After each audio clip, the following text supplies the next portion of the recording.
Recording, crack that open.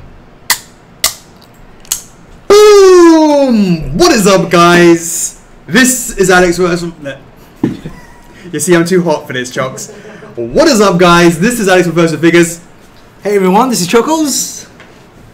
Welcome to Friday Q&A with Chocks and A number 95. Of course, it is the 23rd of November 2018. And you might be wondering why I am dressed like this, and the answer is chills, Chocks. I got chills. Really? I got chills. I'm so cold. I'm wrapped up because I've got chills. Let's see if you can last the next 4 hours like that.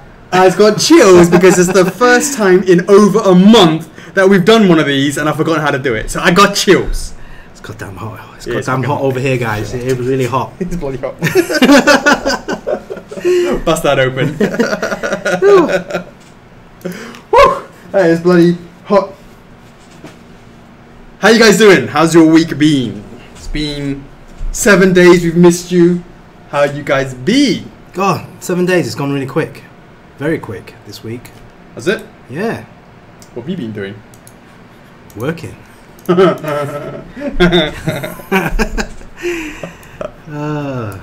I heard it's quite cold in the UK right now. Alright, Chocks, so you need to send out the... share the streams? Yeah, it's already been shared out. Yeah, share that in the group. Cool. See the massive hordes of Phoenix fans jumping in already, yeah? I think Phoenix is doing some Black Friday shopping spree as well. Is he? Probably. It's Black Friday then, isn't it? Yeah. Is that right, guys? It's cold over there as well. It's so hot over here. Spray yourself, yo. Spray. What's up? No, I'm alright. Who's in the house? Cassandra. Brendan Ristello. So, let us know, guys, what have you been up to for the last week? What's going on, guys? Hey, John. Black Friday, but working anyway. Where'd you work, John?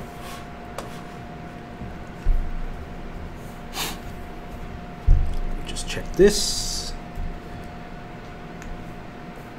Right. Yeah. Mm-hmm. Just check what they're saying. Why isn't there nothing about law there? Isn't that?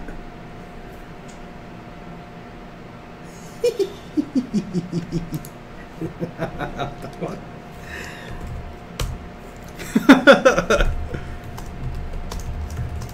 It's a 7-Eleven, yeah? -12, Brit. You know what? You wouldn't feel the cold if you'd won the Who Dat. All of those F4F reward points, 8,000 of them would have kept you warm. But no, actually in Canada it's not even negative, but it feels like that because you got D9. You know it, I know it, we all know it. Canadians know it as well. Or the Canucks know it. Insurance brokerage. I wonder, did you get any Black Friday deals on insurance? That's interesting, isn't it? Ah, yes. Happy Thanksgiving if you celebrate it. So what is this? Let me get this right. Happy Thanksgiving is because the English pilgrims went over to America, they found America, and they were happy about it, or what is it? Why they're thankful? Because they made the long journey, or something to do with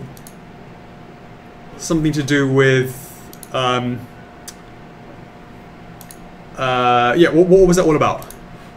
What's it all Obviously, about? like, Independendence Day, it's 4th of July, and that's all about, like, hey, we had a massive fight Kill with the the British. aliens. Kill the English, or kill the aliens. It's like a James Cameron film. What's all of that Thanksgiving for? Pew pew, aliens. Hey, Alessandra. Right, guys. I'm gonna do something here. Like that.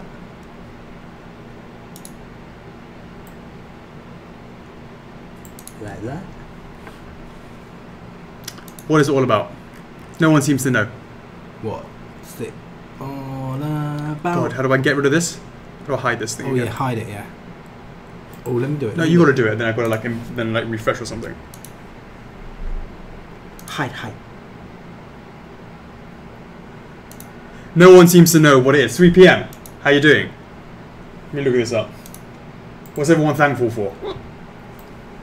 Hide. I don't want to hide.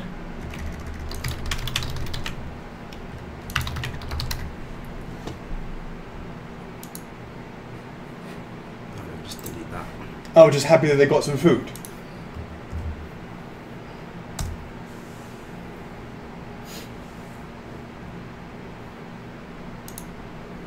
I'm just giving thanks because there was food. They're hungry or something. I guess they were hungry for some food. Hungry for some food.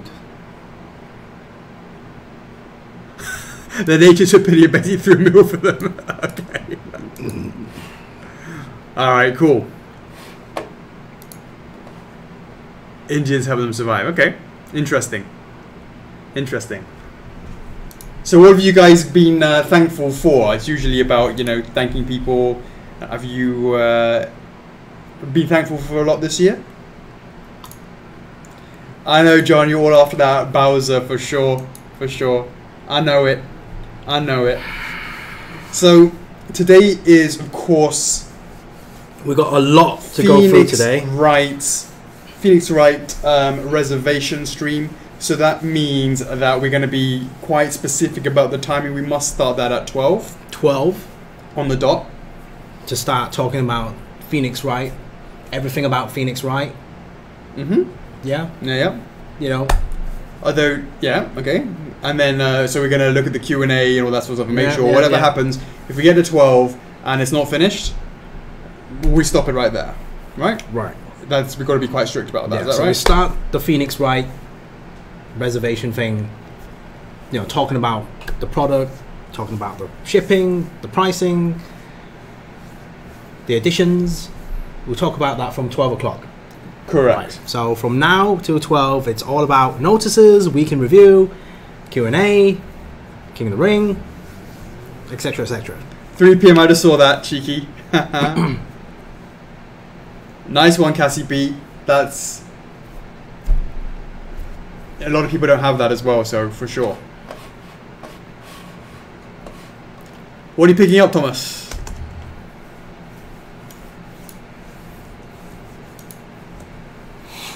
Yeah, so what else have you guys been up to this week?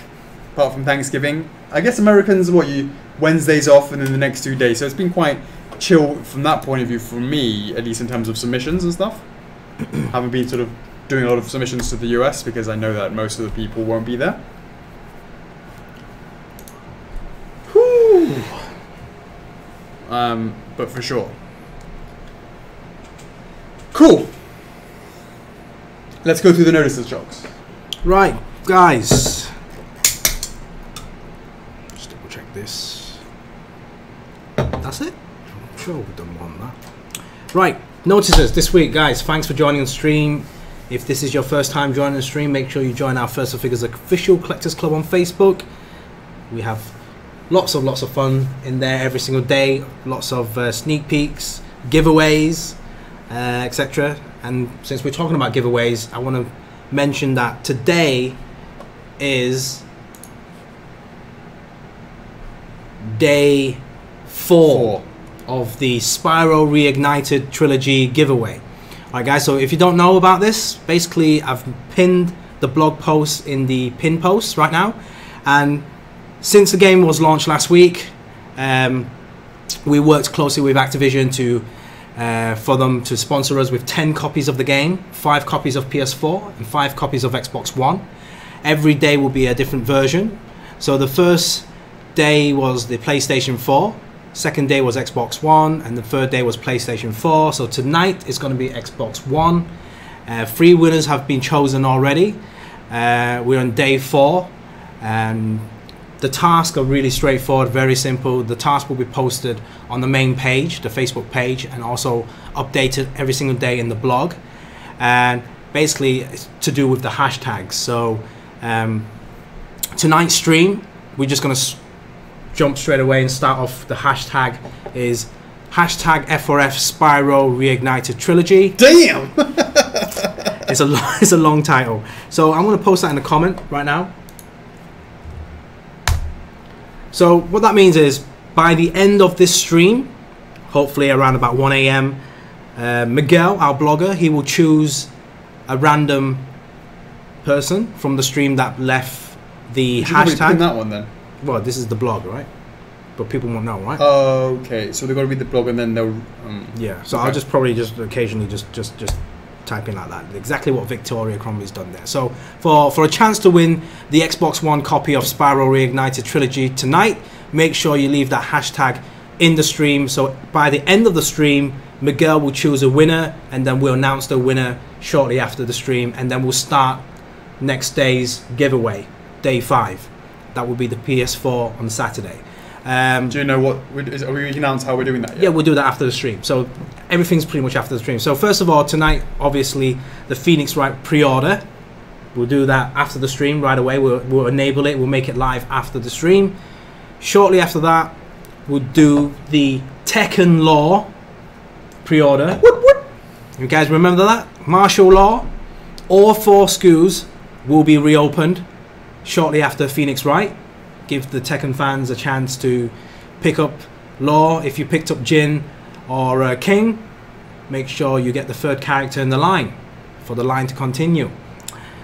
So those 2 pre-orders tonight, and then we will do the Spyro giveaway after that. So throughout the entire stream, I think we normally have a 500 reward points as well during the stream. The hashtag, the normal hashtags. Yeah. So what we're going to do this time is that we'll choose 3 winners that has the hashtag F4F Spyro Reignited. Yep. But the first one that Miguel chooses will win the game. And then the next 2 people with the same hashtag... Which we'll announce next week anyway. We'll announce next week. Yeah. Those will be announced next week. Those guys will get 500 reward points. So, makes sense. Makes it easier, right? So you don't have to remember 2 different hashtags. It's just one. Yeah. All right? Totally makes sense. Right, so 2 pre-orders and 1 Spyro giveaway tonight after the stream. Hornet Ring from the Torch line, Dark Souls. The pre-orders are still open until the 12th of December, so a couple more weeks left for that particular item. And wow, extended pre-orders that are still open. Alphonse from Full Metal Alchemist, Spyro PVC, Psycho Mantis from Metal Gear Solid, Warp Star Kirby from Kirby, Spike, Spiegel, and Guts from Berserk. That list is going to get longer and longer. Yeah, it's going to get longer and longer. So That's fine. we need to, when we work around with the website, we'll probably have a page dedicated to current pre-orders that are open, so it makes it much easier for you guys to understand what's website. We'll get into that a little bit later. We'll get to that. Yeah, so plenty of pre-orders right now, but main focus is Phoenix Wright and Tekken Law right after the stream. That is the main notices for this week. Although I would say that Spike is probably the closest one that's in danger of falling off that list, because his production is at that point where I think probably in the next couple of weeks we will be looking to close it. Yeah. Okay. So just before then, we'll send out. Let people know. Yeah. We'll let you guys know when just before it goes into production. We'll send out emails, newsletters. We'll make some posts in the club on the main page as well, just to let you guys know that. Make sure you jump on the Spike Spiegel pre-order. Hey JC, I know this was so. Let's just. What happens when admins join the admin team? When people join the admin team, I always sort of say, what is it that we've been working on that you know about, that you want to see? And everybody sort of chooses. I can remember, for example, when Miranda joined, she wanted to see Midna, so she saw Midna, well in advance of when we actually launched her. And as you know, Jessica's been part of the admin team for a while now, but when she joined, her request was Phoenix Wright. So I know Phoenix is very, very special for her, and so I'm glad that we're finally here, Jessica, and that you obviously finally is here. Finally, he's here. All right, guys, I just made a new pin comment. Type in hashtag F4F Spyro Reignited Trilogy for a chance to win a copy of Spyro Reignited Trilogy on the Xbox One. All right, good luck, guys. Okay. Just to let you guys know, this is the first of many giveaways. We're working towards more and more for you guys, so hopefully we can do something back to back. Hopefully or maybe a couple in a month, or maybe couple in a couple months. Oh my god, it's too big. It's too big. The brilliant thing is, even Brit would like be loving it, but like, oh, which hand is it in? And she'll still mess it up at the last moment. All right. If we can deny something with these, that would be like the ultimate of shame, right? Yeah. We like sort of like palm both of your hands up there. Ooh, crack. Which hand is it in? Left or right? Left or right? Is it obvious? Yeah, you can see it. What? You can't see it? Saw it. Rubbish. Go on, let me know. Is it left or right? Left or right? Left or right? You can't see? Yeah, I saw it. No. Probably obvious, isn't it? You see, look, Chris says left. Christian says, that's so wrong. God, come on, guys. They meant left on the screen, yeah, right? right. That's a good point. I should say 1 or 2. I should have said 1 or 2. Yeah. Oh no, that's not what I meant. My left. Oh, okay. Chris, go Jesus. Don't pick left. So yeah, you know, obviously we'll talk a little bit more about this in a minute. But yeah, you know, it's definitely been quite an eventful week, at least videos and sort of things. Oh yeah, definitely so much stuff happening in the background. A lot of research, a lot of working on current projects. Oh yeah, guys, Crash Resin came into the office today. Did it? Yeah, the samples. Cool. Yeah, so I haven't seen it. On Monday we'll take some pictures for you guys. You haven't busted it open, have you? Not yet. Not yet. Okay. Yeah, so they haven't had a chance to do that. So yeah, Crash Resin. I did say that last week, didn't I? I said like Crash Resin, Solid Snake. Is that it? And Solaire as well? And Solaire. These are going to be the big three. Yeah. It's coming soon. It's coming very soon. Because Solaire was already in, and Crash is in, so we have one more to go. Yeah. Snake. Yeah.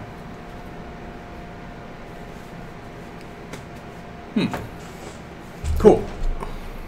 All right. Maybe ask, but isn't F4F joining the Black Friday madness? Jan, we haven't figured out how to do that yet. Our website is so ancient that it doesn't know what to do. But we have so many plans about running these kind of like deals of the day and this sort of stuff that we're looking forward to the point where we can implement that. And once we do that, every day will feel like it's Black Friday. Black Friday every day. Wow. Whew. All right, let's talk about some of the things from the week in review. Spike, wasn't that over a week ago? I just got this. What did you do? No, it wasn't. Did I go to China twice this week? No.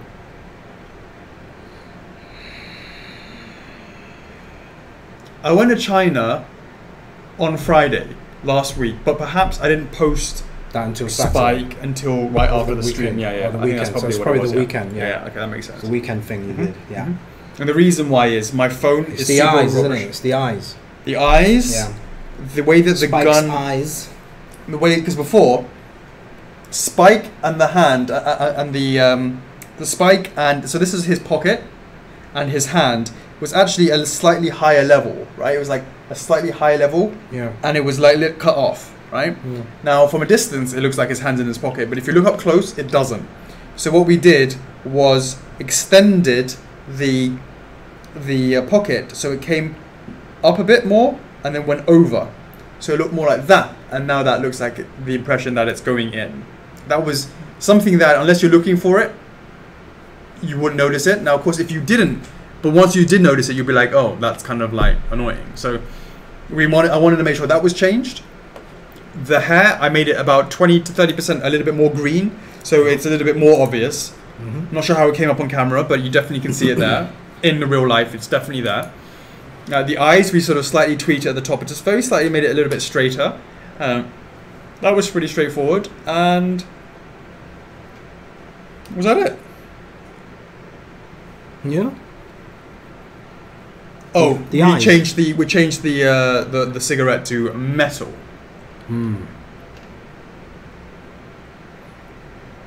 I spoke about Spike Nanase, but the video I would have shown it afterwards, I'm pretty sure. Nice one, Jan. We're talking about that. So that's definitely something that I want to do more of, to present more of those on the main page and then put them on YouTube. I think I used to just only do it in the club because it used to be just so easy just to do that, but we're trying to be a bit more profesh and do it on the stream, do it on the main page, do it on... Is it worth putting on Instagram, is it now? Do you want to keep them like separate things or what? Because I put it on YouTube as well. I think it's going to cut off, right? No. The weird ratio. No. Oh, the weird... No. You can do them at normal ratio. Is it worth doing it? Well, I'm trying it. I'm just worried about a lot of posts get pushed down. On Instagram. You said Instagram. Yeah, it definitely needs more pictures and videos on Instagram. So just upload it to Instagram, yeah? Yeah. Because what was interesting to see, what was the... There's more interaction on Twitter, though. Right, it was interesting to see how many views there was on YouTube. Did you see that? For Spike? Not for Spike. For, I'm talking... I was talking more about...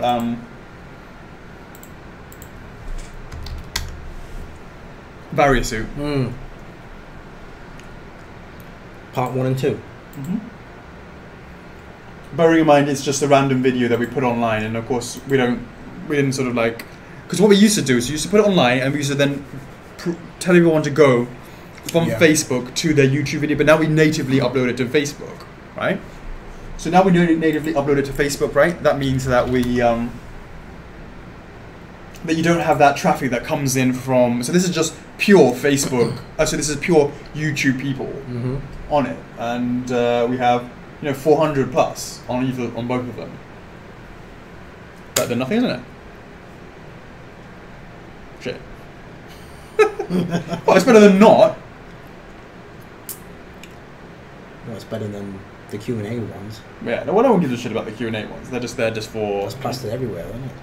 The Q&A ones are there just to make us go back and look at each other and go, oh my god, Chocks, look how thin you were 2 years ago. That's like posting on the Mondays and the Wednesdays. Yeah, no one gives a shit about it. It's just more for us to go back in there and go, oh yeah. Okay. I'm just saying, just posting that through different medias and just uploading that to YouTube is the difference. So what we'll be interested to see is how many YouTube, comments and blah, blah, blah, versus what's it like on Instagram. So let's test that out afterwards. You bet Alex was a big weed smoker in my younger days. I can tell you this. Nothing. Never. Ever. Zero. Anything. Anything. Not even smoke. And the only thing I did with smoke was learn how to blow smoke rings. But never inhaled it. Never ever. Never ever ever ever. Nice one, James. I appreciate you letting us know. He says he likes seeing it appear up on his feed. Nice. So let's try it out. Let's see. Again, I used to just do it in the club. Why not let everybody see it? Why not? Add your GIF. Why not? Tell us about your GIFs, Chocks. You've been using them all over the place now. Yeah. In and out of the club. In and out of the club. In and out of the club, yeah. The thing is, though, I can just go and look it's at annoying, your... It's a little bit slow, though. I don't know why. I can look at your YouTube, your Giphy channel and see them all. Oh, yeah. I can see them all. Because I need to upload it. If I'm doing it in mobile, then I need to upload it. Yeah.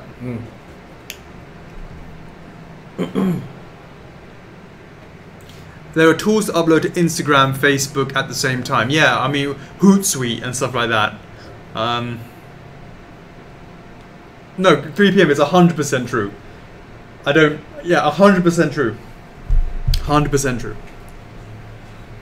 Yeah, look at this face. It's like innocence face, right? If I'd been a weed smoker, do you think I'd be so uptight now? So let's try it out on Instagram. Let's see what happens. It's just nice to have more content on Instagram when and where we can, right? And also because I see that there were so many likes or hearts on Instagram before with a proportionately smaller number of people. There are people coming in from the Instagram. Yeah, so it'll be interesting to sort of see what that does. See how that rolls.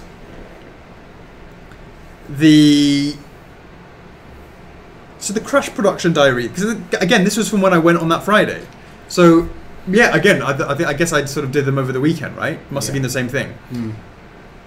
And for that crash production one, did I do it on YouTube? I did. Did I put it on YouTube? The DDT? The DDT? I didn't do it on YouTube. I didn't do it. I guess not. In any case, so Crash is already approved now, and which is why we got it into the house here. We got it in-house now. Chocks is going to unbust it open. I guess you're sending it to IGN or something like that, yeah? Yeah, something like that, yeah? So we have that now ready, and Aussies, I appreciate it.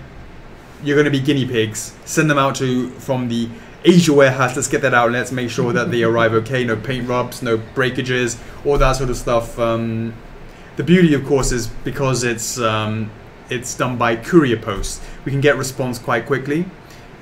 Of course, on the flip side, it's really a bit of a shame that it's so expensive to send it because it's courier. But you know, silver lining, I guess. Silver lining. Hey Matthew, hey Stefan, how's it going? Yeah, Tabby, you don't Instagram very much. No, for sure. Chandler's noticed a lot more Twitter activity. So what's Cheggy doing on Twitter? Is it not just like, because normally what it does is... No, it's basically a lot of stuff. I know that a lot of stuff that we post on the main page gets shared out on Twitter. Yeah, just instant. So what else the thing is, so like some of the stuff that are compatible on Facebook, but it's not so so much compatible on Twitter. So we kind of delete that stuff and then repost specific similar posts, but specifically just for Twitter because the tagging is different. Right. And also some, like, for example, Vic from from the Full Metal Alchemist. Absolutely. He has a Twitter account, but not an Instagram or a Facebook account. Right. So when we were like congratulating Aniplex for the it made sense to change it for Twitter. Yeah. So there's been stuff as well, like for example, some of the Shovel Knight and the other samples that came in last week. We posted some of those into Twitter. More activity there in Twitter. Right. With Instagram, it's more like the stories, the things that last for like only 24 hours. There's stories on Facebook as well, if you want to. And it only lasts for 24 hours. Let's bring in P2. Not PW, P2. On Charles's desk. Just as a little sort of centerpiece while we're chatting. Is the bottom? Yeah. Is it gonna crush this? I don't know. It's gonna be alright. It'll be alright. Yeah. So I was saying, Instagram is a little bit different, where we started doing stories, whereas Twitter is more similar. It's kind of Twitter's more club activities sort of thing. So whatever we post in the Collectors Club, we kind of transfer that across Twitter. So you get a lot more interaction on Twitter. You need to move. Yeah, that side. Yeah, that's fine. Yeah. So yeah, that's right. Instagram, Justina. Yeah, Instagram's more about pictures and maybe some videos. Mm-hmm. It's not really a chit chat place. Which one? Instagram? Yeah, I know. You can't even bloody make links and stuff. I like Twitter most. It's like you just see the messages and all that stuff, and people retweeting. Facebook. No, it's different. That's why I paid all the money for advertising. No, Facebook is that you really got to go. Do you reckon you should try Instagram, like Twitter? Facebook, you have to really go in there and scroll through all those messages. Do you want to try Twitter? What's the word? Advertising.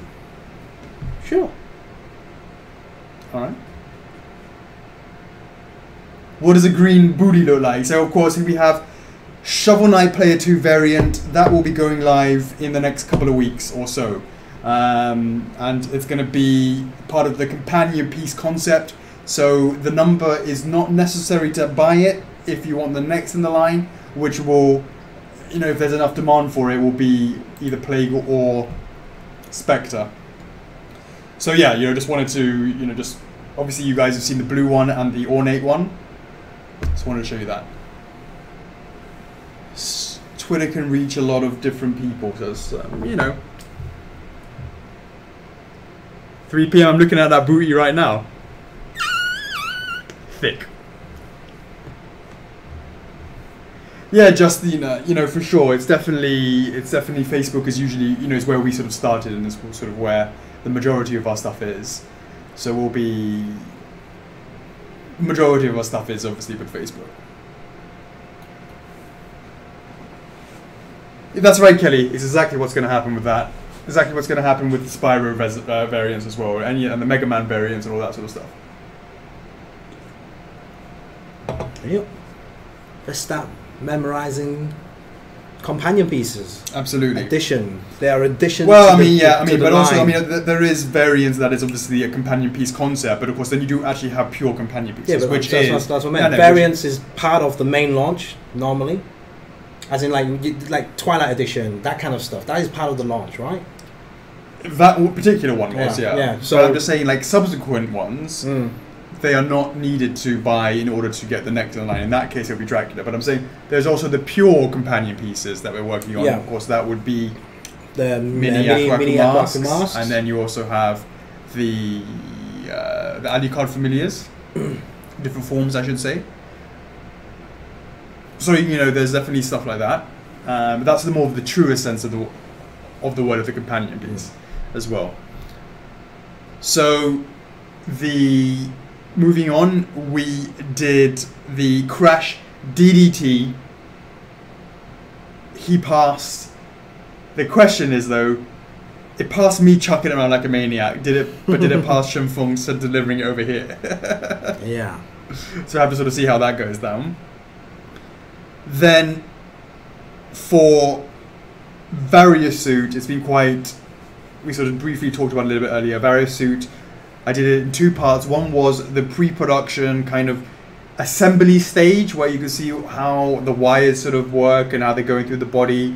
And then I showed you guys in a second video, part 2, where I showed the differences between the pre-production sample and then the prototype and then the pre-production samples. I call them pre-production, obviously we're really deep into production. If you recall, I actually saw the pre-production sample was about a month and a half ago, maybe even 2 months ago, and I had comments there.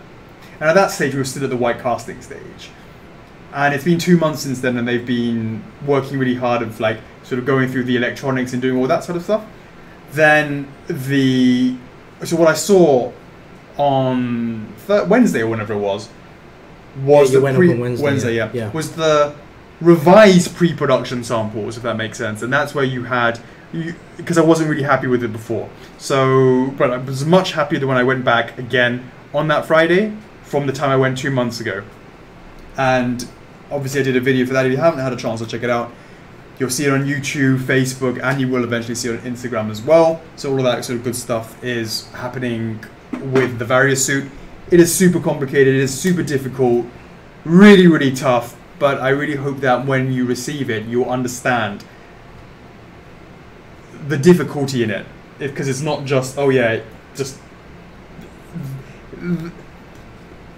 people will have differences of opinions, Chocks, on whether or not lights are good for exclusives, but there is unquestionably no substitute for having light up in the Various Suit as the exclusive. There is no substitute for that.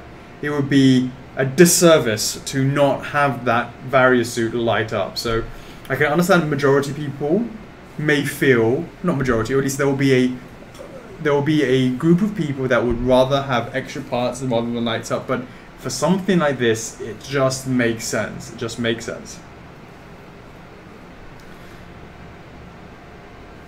Also on the same day, AMI LSB, I didn't actually go to that factory, Chocks. What I did was they brought over 5 to 6 pieces for me. Wow. And then I sort of looked at them in unison, and where I was with it 2 months ago, maybe not as long as 2 months ago, but a month and a half ago, they went to a different factory, again brought them over, I wasn't pleased with it. To now, it's been a lot of improvement, and it was a fundamental, it was a lot of, there's improvement, so I'm happy with that. moving more forwards with that. Of course, that factory is super slow, so unfortunately that factory is also doing the relaunch of, not the relaunch, the finishing the numbers of Nightmare and finishing the numbers of Silver. Mm-hmm. That's that factory, and they're super slow, so it's a bit unfortunate.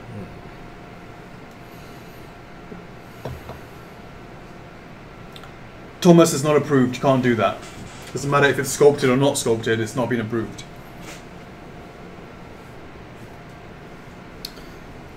As Andrew knows, Andrew Gussman is very knowledgeable. Andrew, how long have you been collecting F4F? Because I feel like you know it better than I do sometimes. Victor, Fighter Kirby's at a different factory, and that's underway. That's underway. Then I showed you a picture of Ami's head coming off. Now, when we received the go-ahead to go into the molding, the factory sent me over the pre-product, the tooling master. But I looked at the way, as our experience with PVC grows, I looked at the way with how the separation would be, what that would mean for tooling lines, and how to remove them and stuff. And it was going to be, Chocks, that if we didn't remove that head, the tooling line would have gone like that and like that, right across the face. And I was like, no, don't get me wrong, we would have done something about it if that was the only choice. We still would have had to sand it down, as we've done that with Spyro. But I'm like, what's the fucking point? So instead, I asked for them to cut off the head, but do it in a way that it's not a straight cut. But to do it, if you look at the video, if you look at the picture, Chocks, you'll notice. Did you notice about the way it was sort of? I only did it from one angle, but yeah, the hairlines. Exactly, it sort of goes with the hairline like that. Yeah. So then it really sort of goes over. It's not as obvious, and of course, if you know, the reflector's above her, so it kind of covers that up as well. Anyway, Yeah. so I'm not too worried about that. Especially when you look at it from the front, you won't see it. So the parting line. Of course, you must have parting lines, but they go over the ears, as opposed to straight down the face. It would be horrible for it to be like that. So that was when I was reviewing the tooling model a week or so ago, that we had to make sure that we did that, and they have made the changes. That's why I showed you guys today. Chocks. All right, cool. Oh, this one. All right, guys. So last time, conventions. The last time we spoken about convention was that PAX East is a no-go. Unfortunately, not enough space for First for Figures there. So we went back to the drawing board and have a look around, see if there's any other conventions around the area. And one around the area and the time, one of them was Emerald City Con. I believe Alex made a post about that, ECC. Quite decent amount of numbers, number of visitors and stuff. And we thought, hey, we might as well send off for the application just to gain as much knowledge as possible, whether we went or not. At least we know what are the pricings there, what are the processes, who's dealing with which agent or whatever it is. At least we touch base with those guys. And we've got the application form. We looked at it. It seems like everything's quite good. In there's more pros than cons. And did you mean that on purpose? Yeah. There's more pros and cons. Obviously, the con has some gaming presence. For example, last year there was Nintendo and a few other gaming-related booths, and obviously it's based in Washington State. Yep. That's Seattle, right. yep. Seattle, where who's there? Oh, I don't know. A few people. Yeah, a few big companies based around the area. And we thought, hey, why not we can do the cons and maybe hit up some of those companies over there as well. So kind of like two birds with 3 stones, because we had 3 of us going. That's right. So we've sent off the application. But who would be the 2 birds? So hopefully we'll have some. Don't good look news. into that. I didn't mean that. Okay. Hopefully we'll have some. Or did I? Hopefully we'll have some good news. We'll keep you guys updated on that situation. Because we really want to do something around about March, April time, because we pretty much know what we're going to do in the second half of the year. It's been a while since we hit America as well, Charles. Yeah. So we look forward to that, and it's something new and different, and to be able to do the cons and visit some of our friends over there that'd be quite interesting. Especially because we never hit West Coast before. Yeah, so that'd be quite interesting. And if things go well, we'll let you guys know. You know, if we are going to go there, at least we'll give you time to like purchase a ticket. We would love to see as many people with around that area or planning to go that area around that time. So hopefully, fingers crossed. So far, so good, and at least we're having some positive feedback from the organisers. And it's a case of just applying, because obviously the holidays are now. Holidays are coming. Holidays are happening right now, so we're not going to get any feedback until next week. But yeah. But it wasn't the instant like fuck off like it was at PAX East or PAX West or whatever it was. Yeah? PAX East. Yeah. Even though it's the same body, it's the same organisers. Yeah. Like, dude. Yeah. How about you grandfather us in now? This will be our third bloody convention with you. Hey, Justina, you're saying NYCC. It's something that we may revisit, and definitely not this year. Are we sure? I don't know. I don't think we can. Why not? Let's make sure that we have enough stuff. No, we do. We do? Well, we never did the 3 PVCs that we've been taking to the other cons. Right. At NYCC. Right. We've never done that.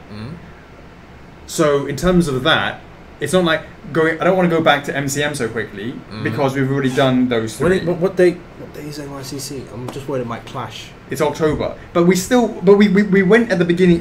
At the beginning, like a month ago, we said, yeah, we're gonna do PAX East Chocks, and then we're gonna do ACJ, and we're gonna go to bloody Gamescom, and then we're gonna do Luca. And then I went, fuck Luca, right? When I saw that, I was like, fuck that, right? And then it's like, because that would have been, that's exactly that would have been the 4th one, yeah? Like 4th exactly. And all of a sudden, Luca's not on the table anymore because I'm just like, I can't get my head around the fact that you've got so many people there. But NYCC is possible in that time slot, of course. If you look at it that way. Of course. 3 p.m. I know he'd be up for helping us out. That boy could sell. Oi, you get over here! And he could bloody pack as well. So definitely, it would be nice to. Obviously, we did 2 cons in Europe last year or this year. Well, it's still this year, right? This year, yeah. Yeah, this year. But I still want to do a couple of new things. I really want to look at. I want to really look into China Joy. Right, that's more because I feel like there is an untapped market in China that we just haven't. I'm not sure about that. I can get it. I get the traffic. I'm just content-wise. Content-wise, well, Dark Souls is huge in China. No ifs or buts, right? But I don't feel like we're getting the reflection of that. Right. And it's like, why don't we take a punt and try it out? That's the first thing. Right. The second thing is it's something, different. I just think it's worth looking into at least. That kind of overlaps with ACG, but we can get somebody else to do that over here. Is it kind of overlap? Is it literally the same weekend, or is it pretty much there, give or take? Well, it's not. We don't need give or take. Let's look it up. Well, I don't know. There's no. Is the dates for ACG this year already? I'm sure.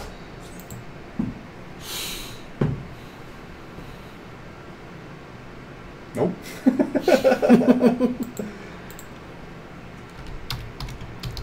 Let's try and enjoy it though.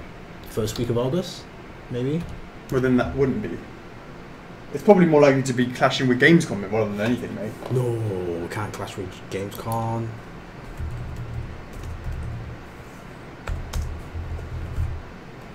I don't see it announced. Alright, so let's just see when is China Joy. There's a website. I was looking at it the other day. This one. What's that? Is that ACG or China Joy? China Joy. Yeah, China Joy here.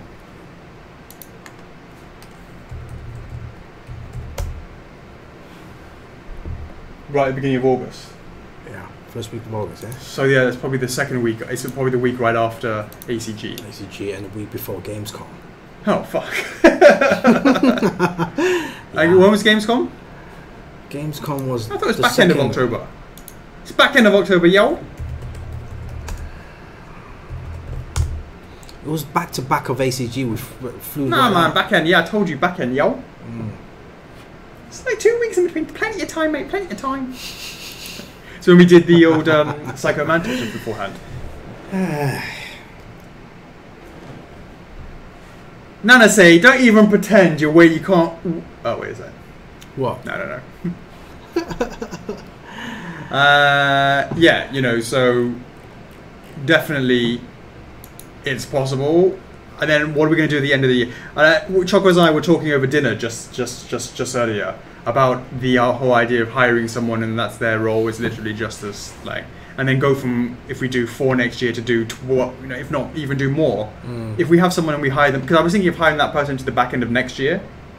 Back end of next year? No, that's what I was thinking of. Oh. Back end of next year to then concentrate on 2020 cons. But if we're hiring them earlier, then we might even find that we do more in 2019. I think best to do it earlier. So 2019 year will be the kind of con where it picks it up, gets into the flow, and then 2020 where is really full mental, on, yeah. really mental. So he's like, got the experience. He or she has no excuse not to have a good year in 2020. So basically you said they're allowed to have a shit 2019. Not shit 2019, but a learning, growing right. 2019, because we need a lot of PVCs as well. Rather than like, boom, I want results in 2020. Sure. Yeah. Jorge, what would you like us to do? Yes. Dance around naked? Well, you had your chance when we I did say I needed 20,000 of Majora's Mask. Yeah. I thought it was 10,000. Was it 10,000? I think it was 10,000. 10,000. 10,000? 10,000. Website features. What is it about the website features that we should be looking into? And that includes all the things like, I feel like we're getting into a bit of a rhythm and I really want to take advantage of that and sort of see what's going on with that in terms of what we can pull from other guys. Just to sort of, if you've seen anything. A lot of the stuff was kind of like small stuff like, oh, can we see this or can we do that? I'm not talking about that. I'm talking about bigger stuff like, you know, I don't know, it's just the point, which is the reason why I asked you guys. One of the things we were thinking about is sort of, you know, a better, more robust content giveaway, sweepstakes kind of sort of thing. Not sure. So website hosted streams as well. Yeah, so that was thinking about that. Then at the request of some, I can't remember who it was. I think it was David. At the request of David, ran a Kingdom Hearts 2.0. Although it doesn't seem to be much different. So maybe they're on. I mean, I don't understand, to be honest with you. 1.6 thousand people said they wanted the license, but no one's there for the character. Well, no, I know you could say that it's not. You know, what's the point? It's not like it's a confirmed license or anything, and I totally understand that. But that didn't stop things like MHA, or didn't stop things like often what other sort of big character polls have been like, you know, Persona. I think off the top of my head. So with a lot of people voting for it, for the license, it's quite surprising. That's my only thing. It's like quite surprising. That's what I'm trying to say. So sort of that was quite interesting for me to sort of see that. So the tee of the pictures of the fists was quite. I mean, that was a surprise.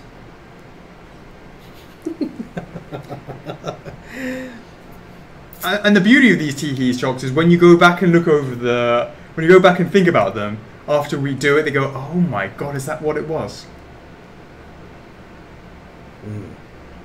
Well, that is the norm. That is normally the case. It's like back then, you did not. Coming soon section where you put the upcoming reservations. Yeah, it's a great idea as well. A little section. Yeah. Exactly. Nana says Pokemon poll had 2,000 votes and then we got rid of it. Or did we manage to get it back in the end? I can't remember because it was like the first. It was like the first fun day ever, wasn't it? It was like the first ever fun day. Yeah. And then we didn't know what we were doing, and then he did it, and he got loads of people, and then we were like, yeah, whatever. Fun day's over, and like deleted it all. I can't remember if we managed to undelete it. Facebook didn't used to let us do that. I can't remember if they did that. I think before. It was dodgy at the time. Facebook. Hey, Raina, I understand what you're saying, but I don't agree. I don't agree with that because there was. I really 100% don't agree with that because there was already 1.6k in the club at the time without going to going out to Groups. other groups.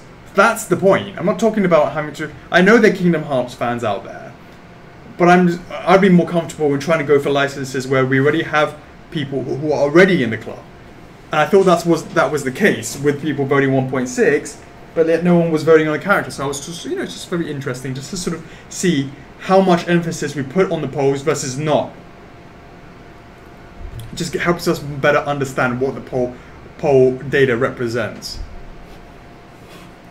So Spyro stuff is absolutely coming. There is a OG PVC Spyro in the works. Will be a Ripto's Rage cover OG, and that is going to be a PVC. Spyro PVC different colors. I think that was last week already. I think we talked about that last week. You mean those? Oh yeah, the color charts. Yeah. Preparing the color codes. Yeah, that's right. So the they middle section. They came down. You know that? Did they? Yeah, the physical cards came down. One, see it? Oh, fuck's sake! Really? Yeah, of course not. It's like somebody left it on top of the fridge. Really, it's got to stop. This is that. Was it? Yes, please.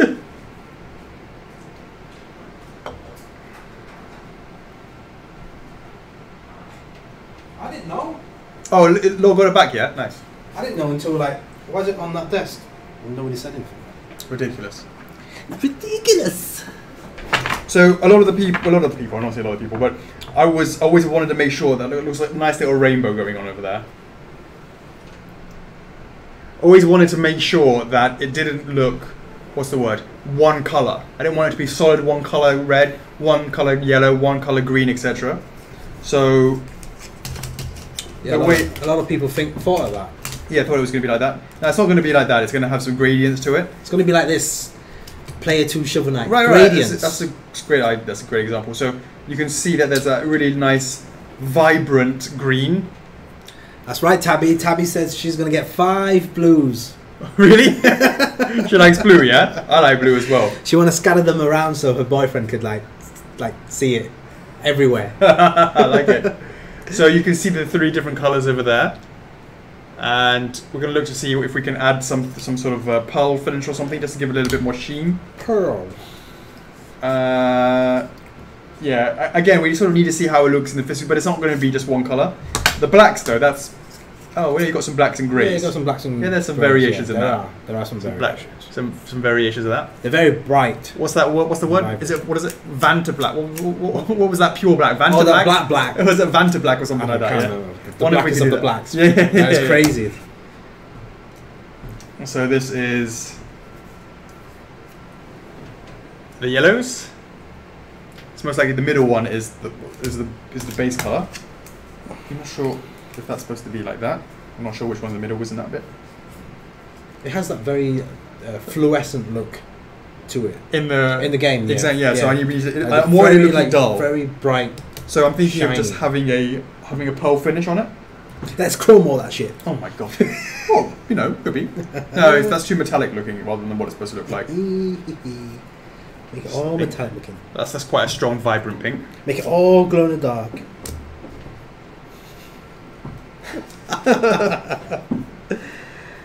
There you go, Tabby. 5 of those for you. And then we have the reds. Boom. Right, so hey Marcus, the colour charts are for the Spyro PVC.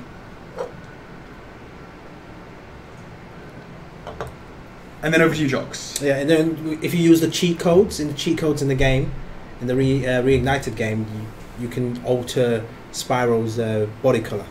Yeah, that's right. Okay, all right, guys. Just to recap. Spyro game giveaway, Spyro Reignited Trilogy. Make sure you type in the hashtag that you see in the pinned comment. Hey Colin, how's it going, mate? I'm glad your Majora's Mask works again. Back from the dead. For a chance to win for tonight, the Xbox One version of the Spyro game. A winner will be chosen after the stream ends. So make sure you type in that hashtag and Miguel will choose a winner and update the Spyro blog posts a little bit later on. And then after that, we will start the next day's giveaway. Day 6. No, that's right. Day 5. Day 5 will be the PlayStation 4 version of the same game. And yeah, follow the rules in the blog. Really straightforward and It's simple. coming out on Switch. I'm not sure. Probably in a year or something. I'm not sure. Oh yeah, so Jacqueline, shout out to her. She won one of the Yes, days. once the entire giveaway has ended, we will hit up the winners. Okay, we're not going to hit up the winners every single day. It says so in the official rules. The official rules says after the giveaway has ended. And then you're gonna, and then whether or not it needs to be signed or not. Well, we can do that at the end. At the end, sure. My pleasure, Colin. Yeah, so moving on to Temptation Thursday, Chocks. Oh wow, already. All right. Isn't it? What else has been happening this week? Well, it's 11 p.m. right now, so guys, Still so got in time. 1 hour time, we will start talking about the Phoenix Wright reservations. You guys have got a treat coming up in terms of that Phoenix Wright, that hype video. Hype video. One of the best hype videos I've ever seen. Ever. Better than a teaser. Best teaser video ever. Best hype video ever. 100%. Yeah. All right, cool. On point. If you're a fan of the game, you'll know it. You know it. Chamon. Chamon. You know, as in like, you'll know it like as a Michael Jackson. I don't know why I come from Michael Jackson. You know it. I can't remember what it's from. Right. Temptation Thursdays. TT 127. 7 Deadly Sins. Ooh. A lot of people have been asking for that. And here are the results. 433 votes. 185 said no. And 248 said yes. So the yes votes are in the lead. With 57.3% versus 42.7%. Nice. Alright. Anime fans, you've been asking for this, so keep the rallying going.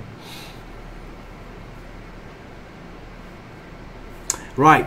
TT 128, this week's Dragon Guard. Currently at 179 votes. 122 says no, and 57 says yes. So this is again the prequel or the spiritual predecessor, or in the same universe as Nier, but it's not actually that common knowledge, to be honest with you, Chocks. Okay. Nier's Ultimate, you know, it's quite interesting that that it's part of that series. So yeah. Last but not least. Oh no, sorry. Next week's TT. Guacamole. Melee, sorry. Guacamole. You guys remember that on the PS Vita, now on the PS4 as well. That will be the next TT, and the TT after that will be Fairy Tail. A lot of people seem to be saying that they're interested in Fairy Tail, but Yeah, will that's it go right. the way of the 7 Deadly Sins? Yeah. What's after that? What? Those two? No, after that. I You're don't not know. sure. Not sure. Well, there's one I was trying. I was thinking. I keep forgetting to say. Let's try it out. Yeah. Is it on the list? Probably not. which is why when we go through, I never remember it. Yeah, well, it'll come to me. Yeah, it will come to you. Right, guys, so that's the TT. Let's go through the hashtag winners last week. I believe there are 3 winners. That's right. Oh, can you see? 3 Yep. winners. All right, here are the letters you should be looking into. D, P, M, P, J, S. S, J, P, M, P, D. D, P, P, J, M, S. Is that you? Is that you? Is that yo?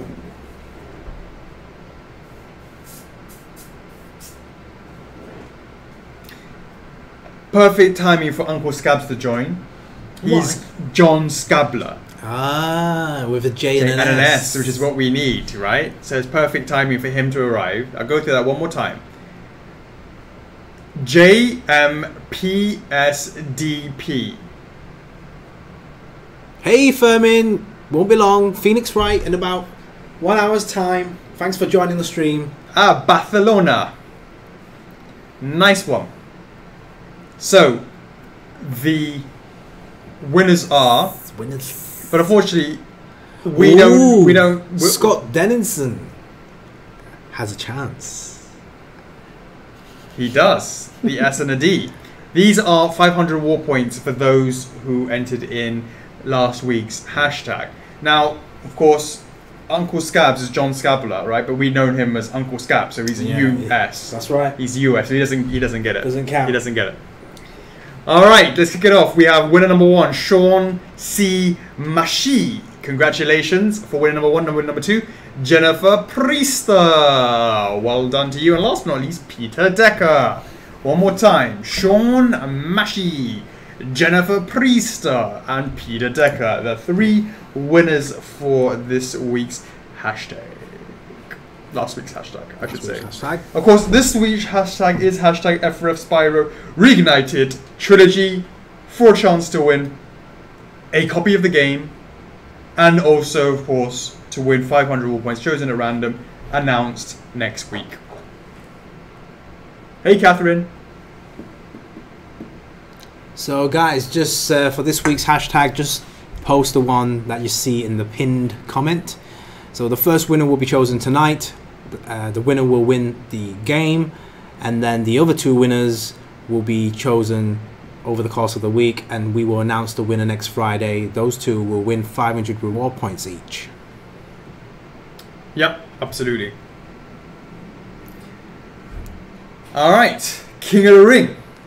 As Nana said, done us an epic right up again. Oh, yes. Let me just refresh, just in case he has updated something. Right. Right. How has he got that? Or why is he always? How is he always number 1? Because you just type like, oh, reserved or first. Oh, is that what he does? You just type anything random. Yeah, and then just edit to hold it. your spot. And then you just edit it back. Yeah, sure. Okay, yeah, fair enough. I appreciate that. But also, how does he get to number 1 all the time as well? No, he didn't. I think Denise Kip beat him to it last week. True, but at least in the first 2. Because I told Peggy to post the teaser video in the first comment, but Nana say got there, and then like Denise was 3rd after. Right. It's all about timing. So all about timing. Well, you know, if Peggy posted that at like 6 a.m. in the morning. Are we still quotation marks? Yeah, Peggy posted that at like 7 or 8 in the morning, whatever. Yeah. Then it could have been someone else in the first place. True. All right, let's do it. King of the Ring, Week 4 summary. Have you been following this? Do you know the results? I've been trying to blank it out because I've been hearing rumblings about. I've heard. Yeah, I somebody believe I know spoiled it for me. I was looking forward to the epic reveal from Nanase. All right, let's do it. King of the Ring, Week 4 summary. Guys, if you don't know what King of the Ring is, basically it's F4F statues fighting against each other. There will be a poll on the main page on a weekly basis where it's kind of a knockout round, yeah, kind of tournament. So we'll see whoever remains, and then obviously you guys participate, and there's reward points up for it as well. Good luck with that. Yeah, good luck with that. So basically, there's a blog on the website. Do sure check that out. If you want reward points, you got to read. If you have any questions, make sure you hit up Nanase. Don't bother asking us. Ask Nanase. He knows it better than us. All right, King of the Ring, Week 4 summary. Previous battle recap. The 3rd battle of round 1 between Sword Kirby and Tekken 3 Jin Kazama has ended. The results are as follows. Sword Kirby wins with 634 votes. Tekken 3 Jin Kazama achieved 359 votes. As Tekken 3 Jin achieved less votes than Sonic 25th, 2 of the 3 remaining entrants have now been eliminated.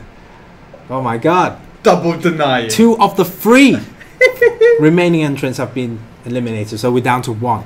Congrats Melissa Murtaugh and Marie Amsler for making it to the top 3. So they basically the commiserations to them, yeah. So like second and third. Yeah. All right.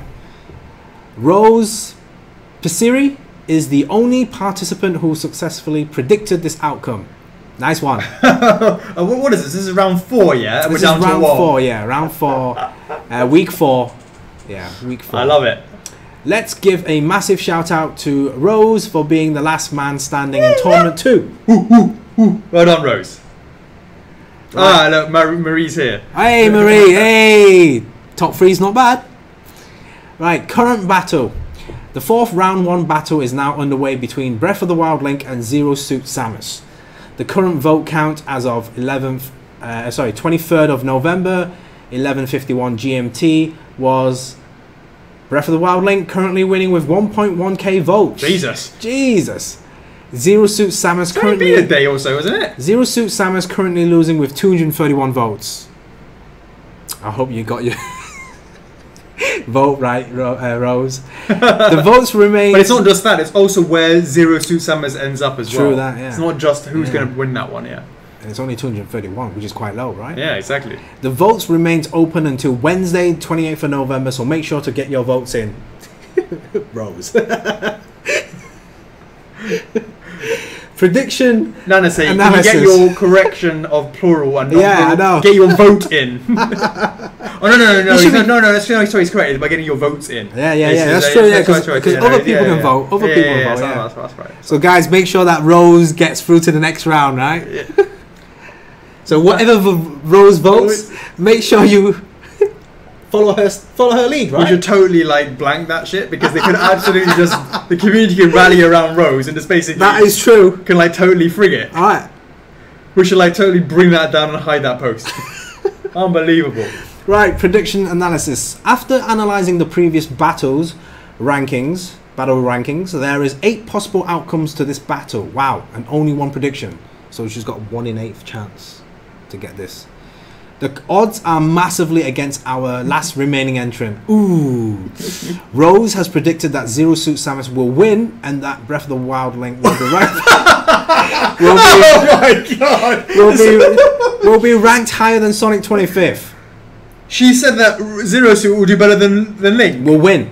And Link will rank higher than Sonic 20th. Well, look. Well, she's got half of that right. She's got Link higher than Sonic 20th. So she's right in that aspect. Right. I can't say that with a straight face. But of course, you know, the week is still young. Maybe Zero Suit will massively go in favour. Maybe the 1,000 and the over 1,000 I was actually votes will swing. As Nana said, was reading this out, or sort of writing it, and I was listening to it. I was sort of like rooting for her. Then the moment I hear Breath of the Wild Link loses to Zero, so I was like, after you just told me it did 1.1k, I'm like, oh dear. Right, so the conclusion. With only 1 entrant remaining and the current vote count not in Rose's favour, it is looking highly likely that this will be the last battle of King of the Ring Tournament 2. Never say never. Rose needs Zero Suit Samus to get over 900 more votes in the next few days to remain in the running, which would be a miracle as the votes count roughly rises by only 15% between the Friday Q&A and closing on the following Wednesday. If by some miracle that happens, the next round 1 battle would be Ganondorf versus Optimus Prime versus Megatron. So that's Ganondorf, versus Optimus Prime v Megatron. Right, so it's not a freeway. If Rose is eliminated, King of the Ring round threat match. I mean, how can we do one of those? King of the Ring Tournament 2 will end, and Tournament 3 will begin taking new predictions in 2 weeks' time, with the prize rolling over to 6,000. Yeah, I think that's pretty a fair assumption. So, will this be the last battle of Tournament 2, or will Zero Suit Samus make a dramatic comeback to advance Rose to the next battle? Get making those accounts. Best of luck, Rose, and congrats on being King of the Ring Tournament 2 top predictor, joining this exclusive club with Tournament 1 top predictor Marcus Navarro, who made it to the 6th round 1 battle. So he got further into the battle from last tournament. Yeah. Is it worth us? Let them fight between themselves. Well, I'm just thinking, maybe not for this one, because you've got to really sort of announce it at the beginning. But do we throw a bone to the winner? Or at least the last person standing, the last man standing? A consolidation prize kind of thing. Consolation prize. Consolation prize. Yeah. Not consolation. Consolation prize. Just throw them a bone or something, yeah? Yeah. What do you reckon? Yeah, I could do that. From now or from next one? Because you've got to kind of like announce it. Next one, yeah. Well, if you do it now, we might as well do it. Give it to Rose. Marcus, right? Might give it to Marcus. Oh, go back as well. All right then. It's only two. Like, might as well give it to like make it fair. Yeah, right? yeah, that's a good point. Yeah, okay. Retroactively do it. Yeah, we can do that. Give it to Marcus and Rose as well. I don't know what, but we'll give something. Yeah. What? 500? 1,000? Yeah, 1,000. Yeah. 1,000? Yeah. Still in a winner, but not Yeah. the end, but still a winner. But you can, having now done the second one, you can just see that we just obliterate people like in 1 week, like 95 people just disappear. Well, and there can only be one winner. It's all about community. Yes. You make the votes count. Hey, and it's so unpredictable. Can't believe it. And obviously, right. so I'll just make a note of that. So like once this round ends, we'll give them some points. 1,000 points to Rose. Whatever happens, congrats to you and Marcus as well. And Marcus as well. Congrats to you guys. Yeah. That's been decided on the day. Consolation prize. Of course, you could be saying, Alex, keep your consolation prize because Zero Suit Samus is going all the way. And then, okay, fair enough. Yeah. I tell you what, I'll double down that 1,000 points that you're going to give me, and I'll make sure that double on queens. Double on queens. Yeah. Yeah. All right. Cool. All right. That's it. Done. All right. Awesome. Now I say, hopefully, if it's the last one, make another one. Like summarize it and just kind of like Yeah. Congratulate Rose and Marcus as well. Yeah. Yeah. And then we'll give it a couple of weeks. Give it a couple of weeks. And then we'll roll on. Yeah, we'll reshuffle, Ring 3, reshuffle the matches and then tournament 3. Yeah, what will be interesting is, because we've got two King of the Rings now, you can sort of take characters that did really well in the previous polls, and you can almost like make assumptions based on them, how they did before. Or did we do that? Has anyone been on here that was on it last? Is there any entrant here? That was why not? Like, rather than giving them, I don't know, just give them a choice. Instead of giving them points, give them a wild card. So the next game, the next round, the next tournament that they play, if they lose, they can buy themselves back in. But how can you do that? I don't know. I can't see how that works, because if they were eliminated, let's say, God damn it, I got, like, let's say Rose had this wild card, right? It doesn't work because it's a sequential thing. If it was to simply I predicted this person would go first and that person would lose.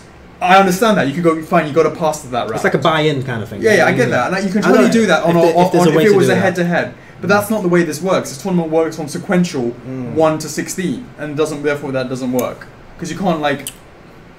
Well, you could bypass that. You could bypass that result and then... Nah. It's kind of hard to, because it's so important to get that thing down. Now, just make it clean. All right. Make it clean. Clean. No worries, Nanase. It's question time now. Yeah. It is, but no, it's Chocks snack time. What? Come on, it's 1:15. Yeah, I gotta go through Wazuri soon. But hold on. The Banana says there's some questions I need to answer. Yeah. If there's time, we'll do the snack afterwards. Let's do the Q&A now. Can you read out the questions? I gotta find it over here. You don't see it? But it's a Q&A related one. Yeah. Well, I gotta go to here. And I can't see it. Mate, that's a 4K. Can't see anything. Oh, it's the questions that's related to the tournament. Yeah. So you do. Hey guys, hope all is well and you have had a good week so far. As we have had 2 King of the Ring tournaments now with no one making it past round 1, would you consider raising the stakes by significantly increasing the prize? Hell no! Because the moment we do that, everyone fucking wins. Yeah. Well, what is he suggesting? You can't be greedy. You can't be greedy. What's he saying? I have done a few calculations to try and convince you. Oh, okay. Let's see how it comes. The odds of winning a King of the Ring tournament is 118 to 1. How'd you get that? That can't be the case, because you also have to consider how obvious the lineup will be. The odds of making it to round 3 is 110 to 1. Just making it to round 2 is 90 to 1. You currently offer 8,000 points for each Who Dat game. That takes place twice weekly, which has significantly better odds at 16 to 1. Tell that to Brit. Compare that to King of the Ring 2,000 points plus rollover for a 16-week long tournament with odds of 118 to 1. Yeah, but don't forget, just to be clear, there is at least 60 people playing King of the Ring versus 2 people winning Thingy Bob, right? So you got to consider that as well. You got to get your chance to on the winning seat first. Yeah, exactly. And then you start playing. Exactly. Yeah. You got to take that into account. In the same amount of time, you offer a potential of 256,000 points for Who Dat, where people can also opt out early and take home points. I know you're a gambling man, so you will understand how much little a risk you will be taking by significantly increasing the King of the Ring prize pot. Just think of how good denying eliminated King of the Ring entrants will feel with much higher stakes. Or are you afraid? So what's he suggesting? More points. But this thing's... Each time it rolls over... But how much is he thinking? It gets higher and higher, right? I'm not sure how much... He didn't say how much he's thinking. In the same amount of time, you offer a potential to... Oh, 256 because of the timing. Yeah. But the higher stakes get higher as it keeps rolling over. And the fact is, we don't do the whole competition. You're sitting there and telling me it's over 16 weeks, but it's not over 16 weeks. It's not barely 4. It's very likely that Rose will be eliminated. Well, I guarantee Rose will be eliminated this week. And therefore, it's over 4 weeks, not 16. And immediately then, all of a sudden, what's the rollover 4 right now? Yeah, 4K as the jackpot, right? Yeah, next will be 6. Will be 6. I could say that we. How about we do one more? What I want Nana say is for you to make sure more people join this. When we put up the odds, and you did a really great job this time round, in which you were telling people, oh, you can't do this, you can't do that, that doesn't work, and that's not even a valid entry. I really appreciate that. More people involved. Right now there's 50 people or something went into this. You have more information than that. Let's do it again. People are beginning to understand how this is working. Still people don't understand, but they're beginning to understand it. Let's see how many people enter it next time round. We'll keep it at the same. Don't forget this time round it's going to be 4K up for grabs. Is that right? 6K up for grabs. 6K up for grabs for the boosty. He's saying higher stakes, more buzz. Say 20K points, no rollover. No, like the rollover is going to get massive and bigger and bigger. Yeah, it'll get bigger and bigger. Because most people are going out in the third round. Third, fourth round, all gone. Then it goes high and high very, very quickly. Yeah. Hey Tabby, the office is closed right now. It's like 11:20 p.m. Alex, you better talk to John. So there's no CS. The CS CS is next week. Also, Phil was away today. Hi, Chocks. Hey, Kanako. Yeah, so definitely we can look into doing more points later on. All right. Let's just see. So next week we'll just keep it. We'll just see what happens again next week. Let's see if everyone's out by the 4th round again, and if so, we will have another discussion and see how that goes. Or maybe Nancy, maybe you want to put forward your 20,000 points in the jackpot. Buy in. That is literally buy in. Guys, you want to increase the jackpot? You got to buy into the jackpot. How many reward points do you have? Alright. So, continue. Can't wait for the full Phoenix review. Love what I have seen so far. Incredible job, Ting. And I hope his sales meet your expectations. Now, back to Happy Mask Salesman. Have a good weekend, lads. Take it easy. Much appreciated, Nanase. Thank you very much for also being a champion for the Phoenix cause. All right, so the rest of the Q&A then, yes, John? Yeah, let's do the Q&A. Okay.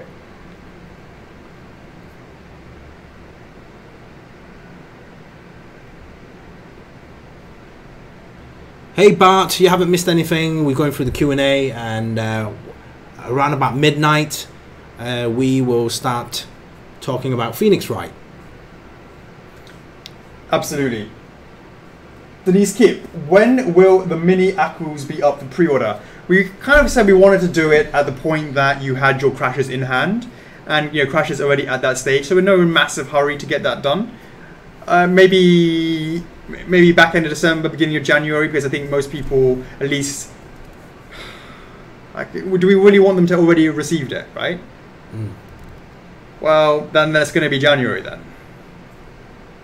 Okay. Just But a lot of people have seen it, so we can start slowly hyping it up, trickling information out. Well, I mean, to be honest with Just you, let people know that I'm a little bit also a little less worried about doing things because we don't have that ridiculous 2-week thing anymore, meaning that we can allow for people to make the decision after they receive. A lot of the things that this is the reason why we're in the position with law. Why is it that we had to do this and reopen it? Well, the fact is that if we had done what we do now, which is just leave it open until we go into production or it hits X amount of numbers. Well, the thing is, like, the point is, we had to, because we launched law before anyone received King or received Jin. It is what it is, and that's why we're having to reopen it now, etc., etc. Whereas I don't see actually a problem with actually launching the mini Aquas a little bit earlier, and then when they receive their Crash, then they can make their decision. Well, I would look at because we haven't closed it. I would look at it as a lot of people who bought Crash are a lot of new guys, and it's also one of our new entries from Rare, and that a lot of people, Crash. Sorry, yeah, Activision. Sorry, my bad. Yeah, so one of the first entries from Activision.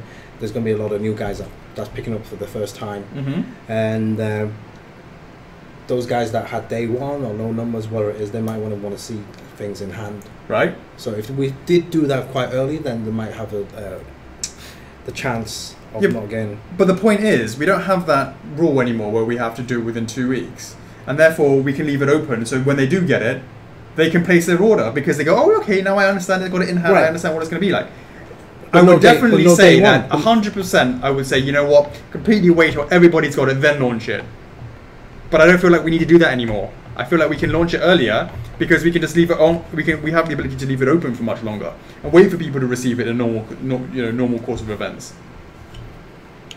Otherwise, you're going to find that if we're going to have to wait till everyone receives it before we launch it for our future. Well, I'm not sure about that. I mean, there's pros and cons in that. All I'm thinking is that do we have enough consistent stuff to launch every other week? Oh, assuming that. I mean, forget that's already made an assumption that's the case. Because what happens after? Your guess is as good as mine. Exactly, right? So and if we push that out sooner than expected, then what would replace that in place? Sure. And seriously, there was no talk in the weekend review about the Aniplex stuff. Can we do that, please? That would be the shout out. Oh, God. But at least we should have been on that. Ow. Miguel should definitely put it on there. Right, so let's just backtrack for a second, guys. This week was the release of Full Metal Alchemist Brotherhood Blu-rays, box sets number 1 and number 2. And as you guys know, that we made a video on the main page thanking Aniplex and Vic because those guys, there was a convention at Anime New York with regards to Full Metal Alchemist panel. There's a lot of discussion with the series, and the I believe the silver version of the regular edition was there as well. And we thought we collaborated with Aniplex and say, hey, let's big it up to Right Stuff Anime. Those are the guys that are selling the box sets, and they were released this week. And part of the box sets, both box sets came with these collector's coins. There's 2 different designs, one of each for box sets 1 and box sets 2. And so this is box set 2. This is 2 and 1. Yeah. So guys, if you haven't seen the video, go back to the main page, check out the Full Metal Alchemist video, and in there Alex will go through the kind of participation in the entire project that we were involved with behind the scenes.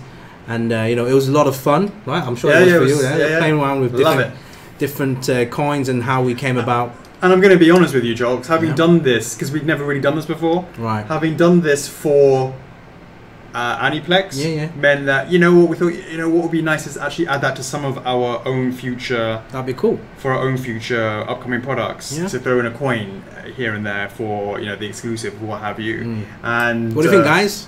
Yeah. Would you like to see this sort of stuff as part of that?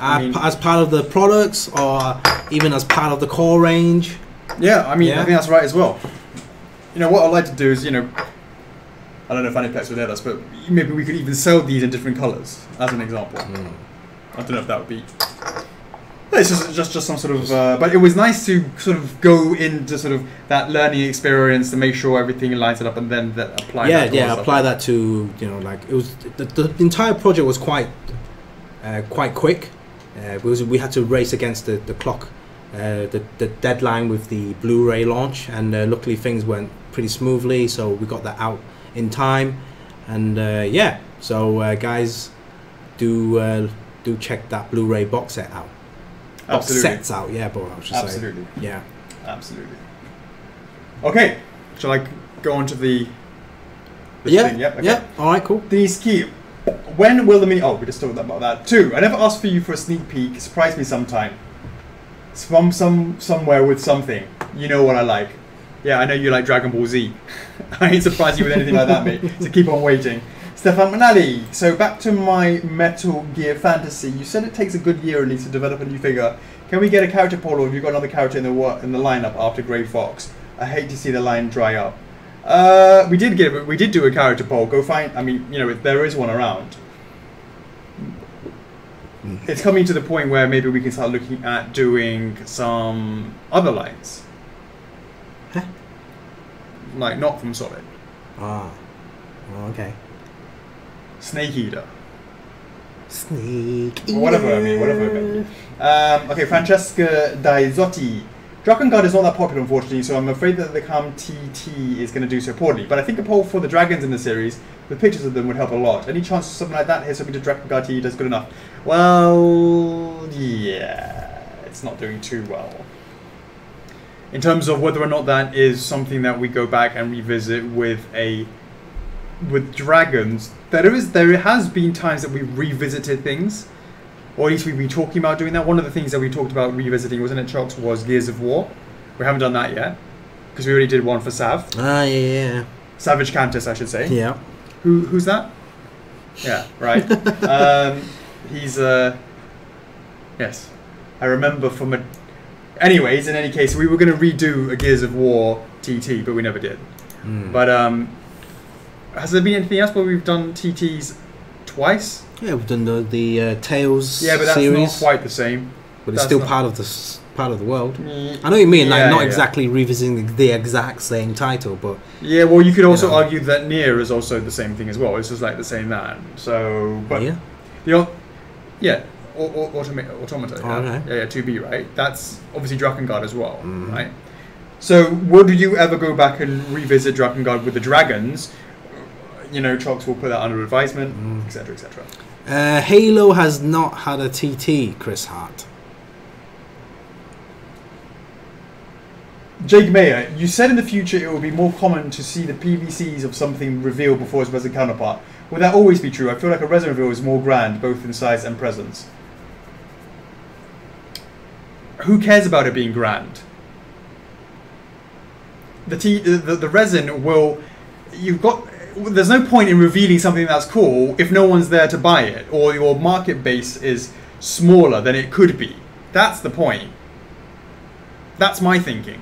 Now, I know there's been comments here and there and whether or not this is the right strategy. I'm pretty convinced by it. Obviously, I'm double downing and doing all of that. I believe that even if people don't buy... how do I say it? There will be more people that will consider buying the TFs than they would be buying the resin, simply because of the price point. And the more that you have people considering buying it, the more they become aware of you. And if they become more aware of you, when you do launch that resin, it can only be a good thing. Because, how do I say, if we did a resin from the very beginning, they'll take one look at it and go, ugh, forget about us. No concept in their mind to think, you know what, maybe I'm gonna think about it and then come back and then I'll buy it, right? Those people who are on the maybe or maybe not, those are the people that may eventually then get converted to buy a resin. Now, I'm talking about if we revealed a resin first. In a scenario where we showed, and we like those people because those people will then hopefully, some of them will actually go on to buy it. Now, if you talk about the PVCs, all of a sudden, the key thing is when it's a maybe, I might do it. What those people will do will come and join the club. They'll come and see what's going on. They may ask a question here and there. Oh, is F4F a scam? Oh, is there reward points? Oh, is there a loyalty scheme? All that sort of stuff. People will then be asking the question when they have a hesitation, when there's a maybe in their mind. The moment they see a resin, a lot of people will go, forget it, can't afford it, and that's it. They won't bother coming into the club. Key. Really, really key. When we talk about the TFs, the PVCs, the price point is much, much cheaper. Then they can go, that concept of maybe in their mind, maybe, then they'll come into the club and then they'll ask the questions because it's much more maybe because the price point is much lower. The more people you have in the club means that when we do the eventual resin, it's a bigger pool of people. For me, it's clear as day. Now, it's still, how do I say, not guaranteed. It's still, I could be completely wrong, but for me it makes logical sense, and I really believe that would be the case. So, as I said, the concept of people that will be turned off by the price for the resins means that they won't be in there, they won't be there to ask the question. They never bother joining the club because they said it's so out of my budget, I won't even bother, right? But then you get those people that, if let's say for example it's 6 months between the I say I don't think it would be 6 months, but let's just say it's 6 months, right, between the TF and the resin, right? Well, the person who came in as a maybe for the TF, they come in because they're originally attracted, and then they find out, because at this stage they don't even know about the resin. Only you know about it, and people in the club, they know about it, but the majority of people don't know about it. So they come into the club because of the maybe, because of the PVCs, and then they go, oh shit, there's resin coming out as well. Oh, you know what? Maybe I'm gonna get the resin instead, or maybe I'm going to start saving my money now, so that when the resin does hit, they're not seeing it cold. They're not seeing it. Okay, here is the resin piece, and it's like 5 times the price, right? As an example, it's $100, it's now 500 for the resin. They're gonna know about that because they've been in the club for 6 months and they've sort of getting it. They get what F4F is about for the resins. That for me again is logical sense, and I have no guarantee. There's no data to back that up, but for me it just makes logical sense. And hey, this whole company's been about tweaking formulas here and there. A lot of people get a bit annoyed because we keep changing things week by week, but the reason is because we're just trying to find the best way for things to work. And I'm not going to sit here and tell you I guarantee it's going to be like that. Of course I'm not saying that, but I'm going to say let's test it out. For me it makes logical sense. Am I right? Am I wrong? Time will be the ultimate, time will be the decider on that. We'll see what happens. I think it makes sort of logical sense. I find this absolutely stimulating. The whole idea of this is what I live for. I love this kind of, how can we change it in a way that this is going to do that and it's going to lead to more sales. I love that aspect of running the company. I love that. Don't get me wrong, I enjoy the creating, I enjoy going, sort of seeing all of that, but that whole idea of, hey, if we tweet this, tweet that, I come along, hey, Chocks, what do you think of this? I go, Chock, hear me now, and you go, Chock goes, and you go, that's a fucking stupid idea, okay, fair enough. And then there'll be, but how about this? And then you go, you know what, that could work, and and this is sort of the kind of strategy that we've been talking about for many, many months. Yeah. And it also has to do with our growing appetite for doing PVCs, and we didn't have an appetite for PVCs before Breath of the Wild Link, right? So it wasn't even a conversation. We didn't have the financial capabilities to sort of do it justice. I guess, well, that I can't remember. Anyways, the point being, it's exciting. We're not a company that just specializes in resin anymore. We're trying to bring in other things, and with that, you don't really see that many people that specializes in resin then going into this. You see a few, but it's not very many, and I find that I really look forward to that development of the company. You have to understand we've been doing this for 15 years, only purely resin for the vast majority of the time. And for me, this is like, yeah, you can just do the same thing, develop more scopes, get better, get a bit more licenses, X, Y, Z. Yeah, the company expands, but yeah, that's normal. Part of the course, more licenses, natural time over time, more people receive it. They know we're not scammers. Blah blah blah blah blah. Understand, but then having the ability to kind of jumpstart and kickstart and bring in people in because of different product types, I love it. I love it. I love that idea. I love it. So, is it going to work? Who knows? I hope it will. Number 2. If you didn't own F4F, what other line of work could you see yourself in?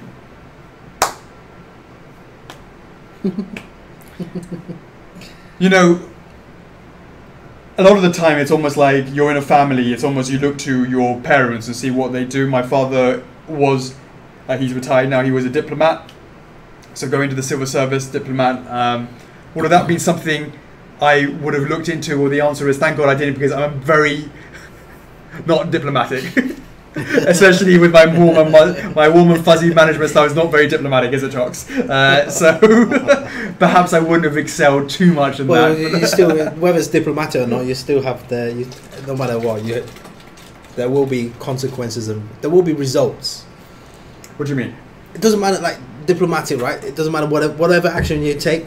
There's always going to be an end, right? As in, like, there's always going to be a result out of it. Sure. Yeah. But just in terms of what would I have done, probably the whole idea. But I've been very fortunate in my life or my career, I would say, that when I was at university, there was never a concept of what will I do, because I was already doing F4F when I was at university. So I've never been in that situation where I would be like doing something and then going, is this what I want to be doing with my life? I've been very blessed and I'm being very grateful that I've sort of always known the next step, and that's really not the case for a lot of people, not knowing. I see it with my friends at the time after university, not sure what they wanted to do. I'll go to a temp agency and then, okay, I'll just go with that thing, and then, however that may be. So I've been very, very blessed to be able to just go in and do this from the beginning. Of course, that has mean, Chocks, I have zero experience with corporate life, and probably the reason why I have my management style as it is, because I've never been in anything other than this. You should try it. You should try it. Like go out there. All right, mate. Go out there for like sure. for like work experience. Yeah, maybe after, because I'm pushing this PVC thing first. Yeah. That the company blows up, and then I'll go and find that out, but not voluntarily. Ricky on a Power, what would be needed for you to show off the vaulted starter Pokemon? Were they single pieces or a diorama? It was good. It was good. It would take a lot. Giovanni Cormorio, any Kickstarter news? Nope. Yeah, hasn't been. We sort of went through it, then things sort of it's a good point. Ooh. Needs to be revisited. Keep an eye on the numbers. Oh, yeah. I don't know anywhere near that. 2, Jet going up for pre-order this year. Yeah, should be. That's a good point. Get Jet in. Again, I'm not so worried about, because, again, so this is another example, Chocks. Oh, we can't get Jet up until people receive Spike. Under the old scenario, that would make a lot of sense, right? Because it's only a 2-week window. That's not the case anymore. Jet can go up, and you can have another relaunch, quotation marks, when people receive Spike. Obviously, we never close the order, so it's not like we have to do anything.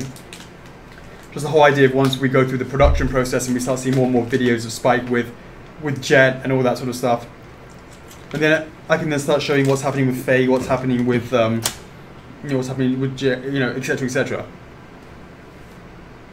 So that means we can go up for Jet earlier than we would necessarily do before we had that open pre-order thing.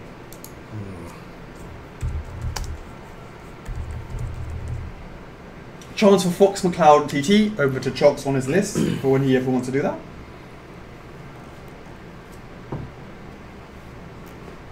Michelle Diaz, do you have any idea who the next Nintendo PVC will be and what line may be? Yes, I have a very, very clear idea of who it will be and what line it will be in. Do I have any idea when that may happen? It will be next year.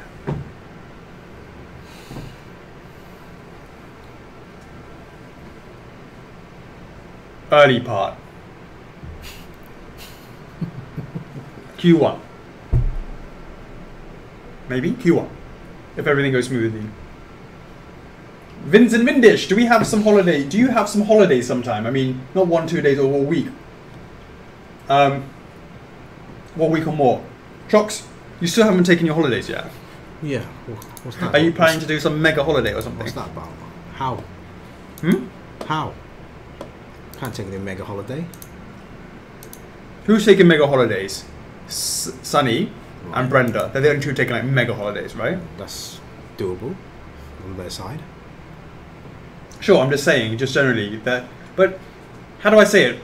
Oh, Mega Chris, holidays for Chris Hong Kongians is not actually that often. I'll tell you why.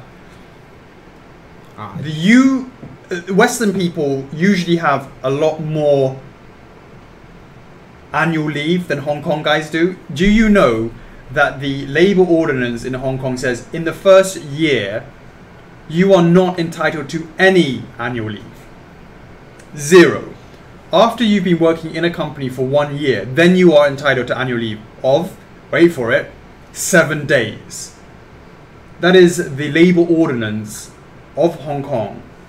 And the reason for that, you guys are going, oh my god, 7 days, are you kidding me, after a year?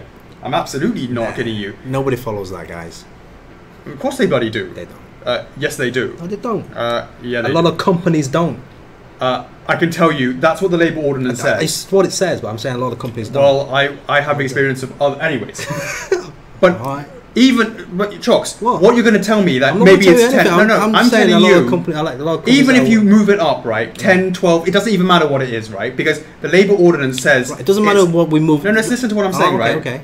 Even if you say, oh yeah, other companies, maybe they do 10, 12, that's irrelevant because what it's like in the West, it's like 20 days. Yeah, I know 25 days. Their minimum, like your minimum UK company, 20 days, 25 days. Exactly, I'm just saying, yeah. Even if in Hong Kong, even if you allow them 10 days or 15 days in the first year, it's still not as much as the West. I know that.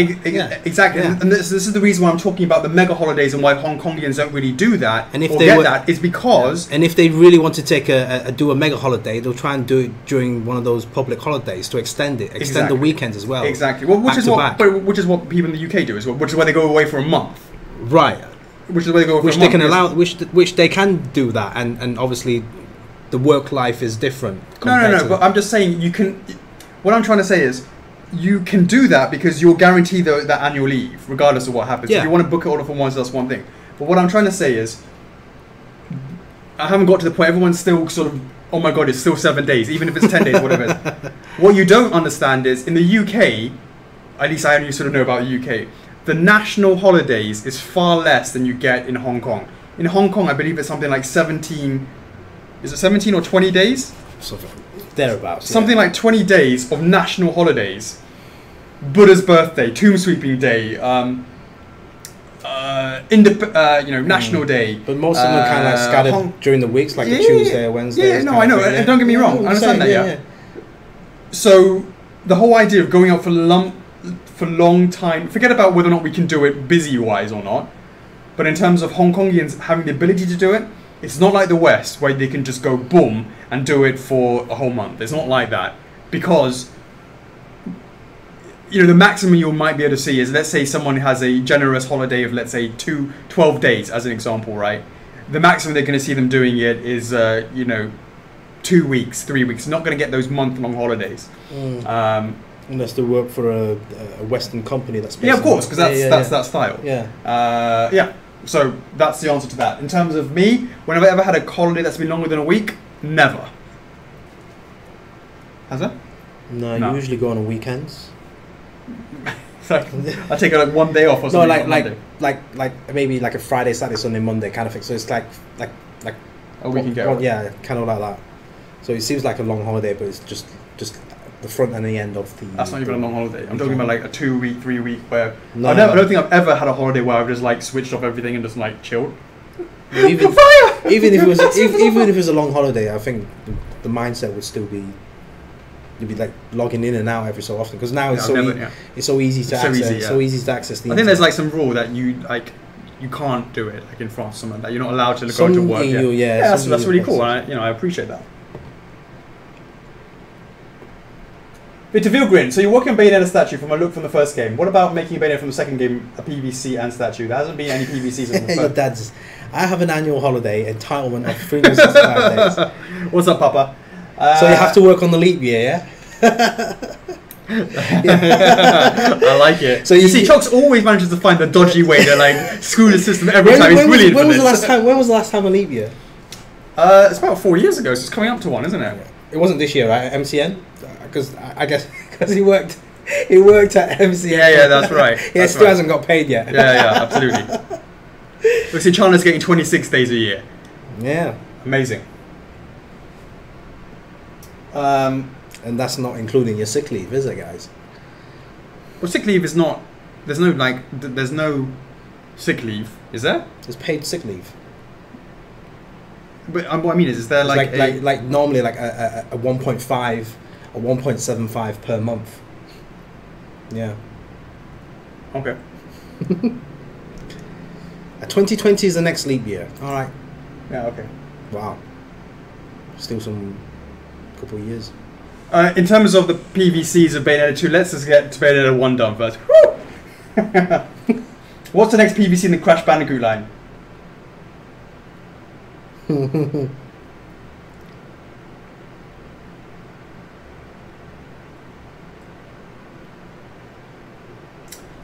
We've had a conversation about that, haven't we, Chokes, recently? Yeah. Over Din-Dins. Interesting. Rachel Griffiths. With Phoenix Wright being the Dual Destinies version, which is a shame, what implications does that have for future characters? Would Edgeworth and Maya, etc., the answer is, let us know.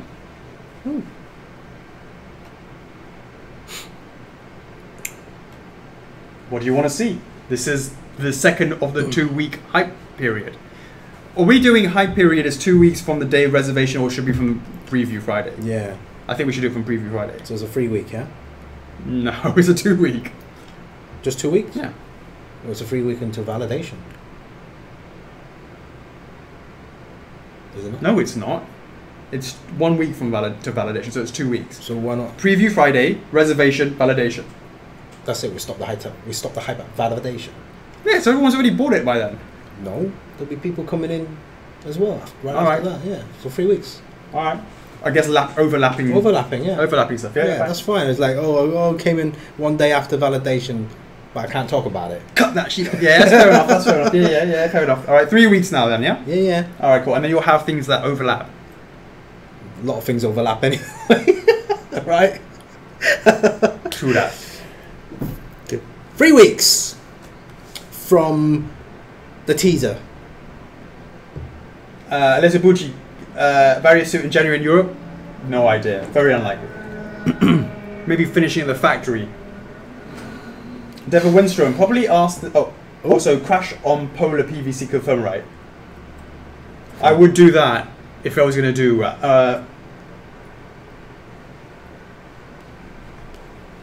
Interesting.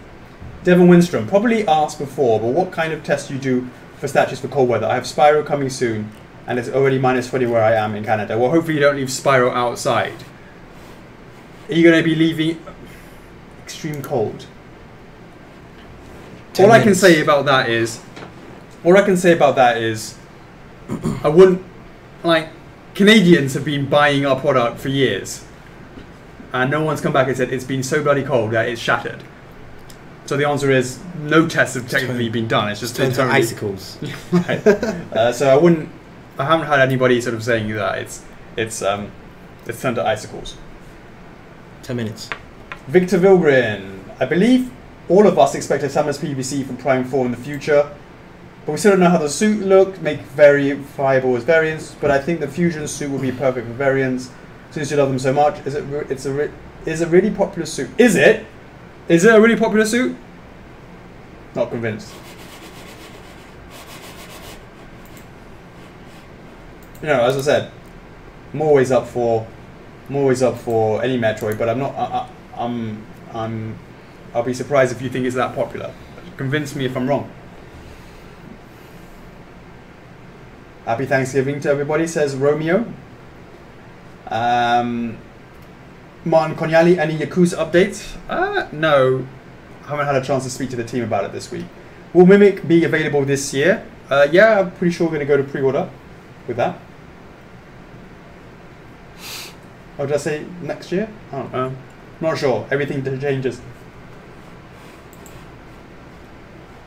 Adam Ilgamal, if Phoenix sells really well, would Miles be the next statue? Could an Ace Attorney line be possible? Well, look, the reality is, this Phoenix Wright is the first in, well, we're going to call it, it is the only one in the Phoenix Wright line. Whether or not there is any more will really be dependent on the sales, right? So let's see what happens. But this is all new numbers, first come, first serve. The whole idea of the Capcom All-Stars, because it was only Beautiful Joe and we didn't get things out of the way, that doesn't exist. So Beautiful Joe is just Beautiful Joe. This is Phoenix Wright, and because that whole thing broke up with Okami having its own line as well, right? So that never sort of worked. So over to you guys. How soon will the polls for day one cards for the last statues be up for voting? Well, I think we kind of missed it for Spy, didn't we, Chocks? Yeah, that was all. And then what were the other ones then? You have to sort of follow up with that. When will the feature to postpone a payment plan go live? Postpone the payment plan. Has it not been live? You can add a payment plan. If you go to cancel, it will give you the option to postpone it, I believe. But that's kind of like almost like playing with a live grenade. I'll ask whether or not there is an ability just to simply push the button. That's a good question.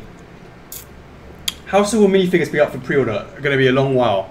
I've only just sort of got around by definitely doing it, so now moving to the next stage with that, that's going to take a bit of time. If you opt out of signing for the package, does that mean that you won't get any replacements if it arrives damaged? Look, we're not going to be stupid about it, but let's also be clear that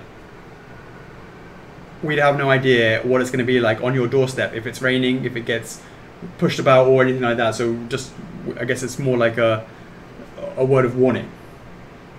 That's all for this week. Have a great weekend, you two, and everyone working hard in the office. Hope my fellow Americans in the live stream are happy.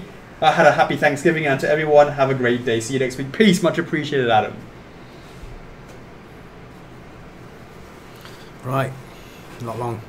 6 minutes. Faith the vote. Alex, how do you feel about Raw winning Survivor Series for the 3rd year in a row? Unbelievable, right? Is that what happened? I don't know. Cassie B. What's the worst video game you ever played, Chocks? Worse? Oh my god, I can't. That's hard to say. There's been video games that I've just sort of stopped playing straight away. The worst? Oh my god, it's hard to say. I've tested worse games. Yeah. And they still got released. With the bugs? Or did they not fix it? Oh, we got through most of the Class 1 bugs, but that game, oh my god. No names. Is it?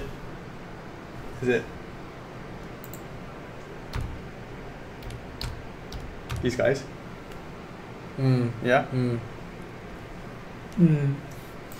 For me, what's the worst game? You know, I mean, there's a lot of, it's hard to say worst game. There's been a lot of mediocre games that I've just been like, okay, played it for an hour or 2 hours, didn't grab my attention. No, that's quite long. If you play for an hour or two to oh no, at least. Yeah. I would always do that. Would always do that. James Bennington, is that time yet, Alex? How is Sonic and Tails doing? Duplication is taking time. It's difficult. When will we see more Metal Gear line? Could we see Sniper Wolf at some time? She didn't seem to be that much rallying for her. Brenton Friedley, any more POs this year besides Phoenix Fair? Yep. Eric Bracio, any more news on Genos? No. Alessio Bucci, what's an Artorias SD BAL?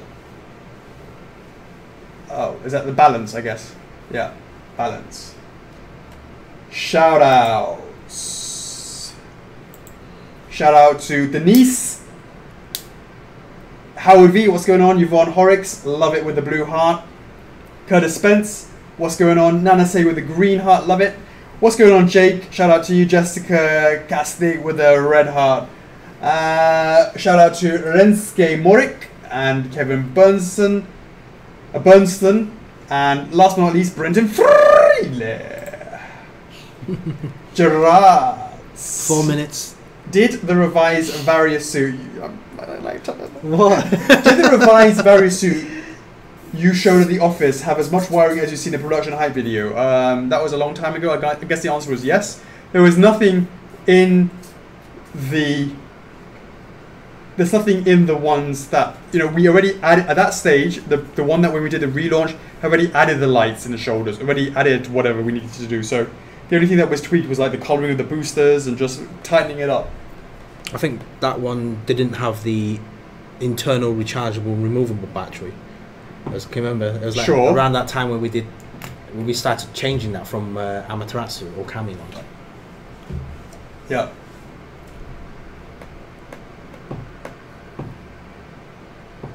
Three minutes. Elizabeth, who's going to ship first? SD Solaire exclusive or SD Solaire Praise the Sun, Spyro PVC X or Variasuit? Not Variasuit. It's going to be Solaire. Solaire Praise the Sun. Yeah. It's out very soon for the Australasia guys. Uncle Scabs, how will you solve Nito chicken leg problem? All metal? The question is, we're doing that duplication now. We will find out. You took a picture of the base and you said tee-hee. It needs to be some metal and a healthy dose of corruption. Is it a dark side of sneak? Isn't it? I would never tell you what that's not how tee-hees work, my friend. It ain't Monster Hunter. That's all you need to know, mate. Sean LeBurns, let's go. James Tesk, any Black Friday, Cyber Monday deals? Our website's not geared up for that. We will get into all of that next year, hopefully. Irina Doyle, how's Chibi looking? Looking needs to be looked at more. And Oki has been a little bit on the back burner. Needs to go back into that.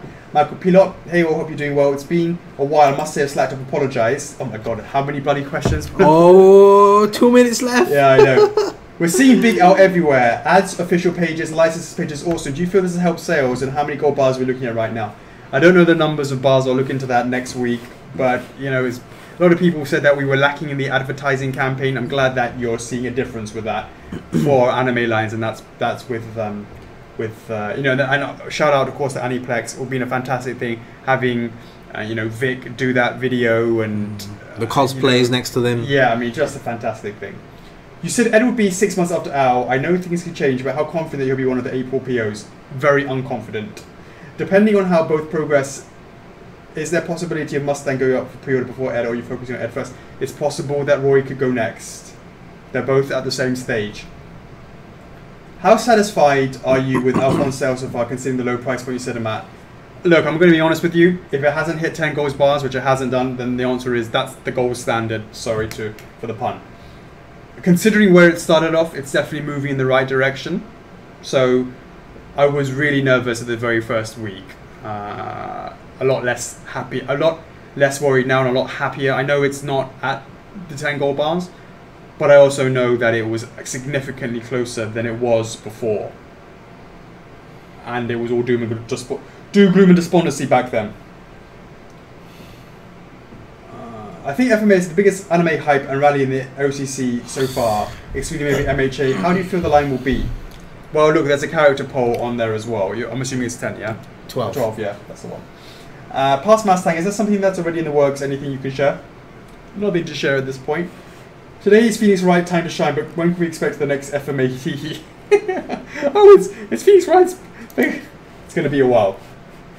Lesabuchi, why don't you make any Black Friday sales on the site? We have never done one before. The site is not geared up for it, so that's the reason why. Victoria VQ, hey guys, you asked this in the stream, but I think you missed it. Is there a way for us to know what piece is in the factory and what is in front of it?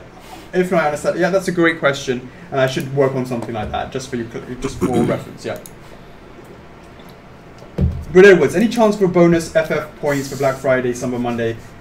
What has been your favorite gift you've ever received? You've ever given? You've ever given? Favorite gift? I've given out some stuff. Some nice stuff here and there. Is there a way for us to know what pieces in? Oh, sorry. Any chance of bonus FF points for Black Friday? You never know. The bead. Will the green and black Shovel Knights have the fish head? Yes, they will. Some collectors have asked if they can swap their old order for a blue Shovel Knight. Nope, can't do that. Will the sale of Gabriel Belmont have any bearing on the health of the Castlevania, provided a drag test as well, or is LOS its own series? Of course it's its own series. Can we roll over some of the remaining matches for King of the Ring 2 to King of the Ring 3? World needs to know what will prevail in the Ganondorf versus Metroid Prime, Optimus Prime versus Megatron triple threat. You know, one last question. The answer to that is, you never know, but the answer is most likely they won't roll over. Vincent, one last question. I remember that you have a Samus light suit was a big challenge. We all know various suits are a nightmare too. Well, why those suits are complicated to produce? Did you not see the guts in there? It's the lights. The lights. 100% to do with the lights. Keeping a decent price for those, like the price to, you know, you can see we had to raise the price, and that was not a big raise. And that piece got more and more, the more and more lights we added to it, and it became harder and harder to produce. And yeah, you know, let's just say it's a labor of love. Does it make you hesitate to add a new suit? You know, look, don't get me wrong, the sales in terms of numbers are fantastic. So it was like 1,600 or whatever it is, yeah? So they're fantastic. It makes it really difficult to not to ignore that. I just know it involves a lot of effort into it. And you know, it is what it is. All right, boom! Toilet. 3 minutes! Still. Right, guys. Thanks for your patience. You gonna do me snackies? No, let's do it. Some snackies. Alright, just going to move this out of the way, guys. One last chance of Shovel Knight Player 2.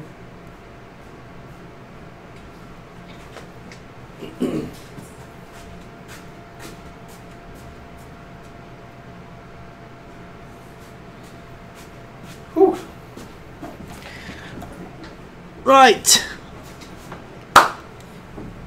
Thanks for your patience, guys. So tonight, yes, just a couple more minutes, we will start talking about Phoenix Wright, Ace Attorney, the reservation. So the reservation is going to start shortly after the stream, so probably in about an hour's time. We're going to go through, right now we're going to go through the actual product, then we'll start talking about this hype video, the making documentary, some of the pricing, some of the shipping costs, all the questions that you normally ask during a launch.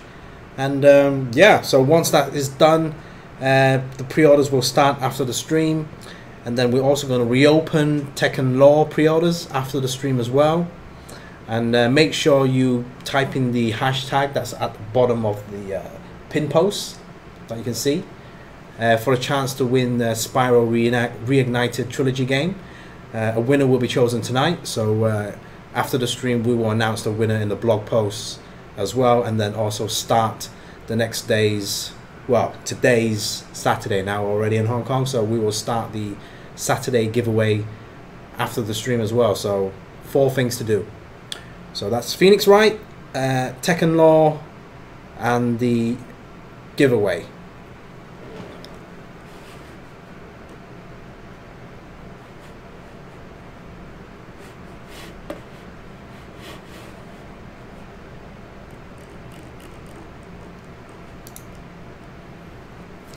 Alright, so any questions, guys?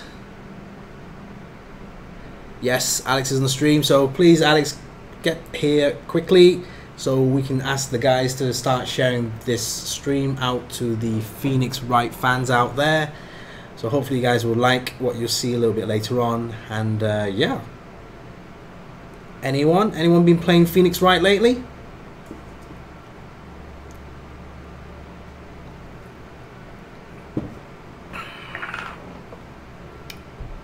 Anyone looking forward to the Phoenix Wright game coming out in 2019 as well?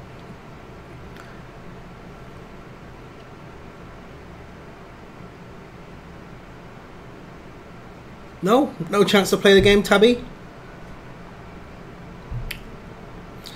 Is the Phoenix statue giveaway contest from like 2 years ago still valid? Was there one?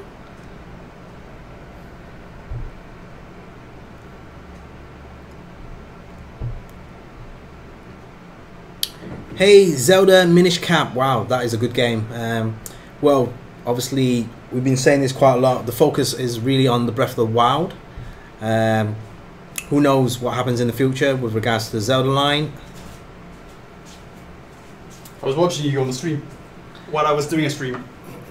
You could have been much quicker if you didn't join the stream. I was actually wazzing. As I said, I was on the stream as I was streaming. Did you wash your hands? Of course I did, mate.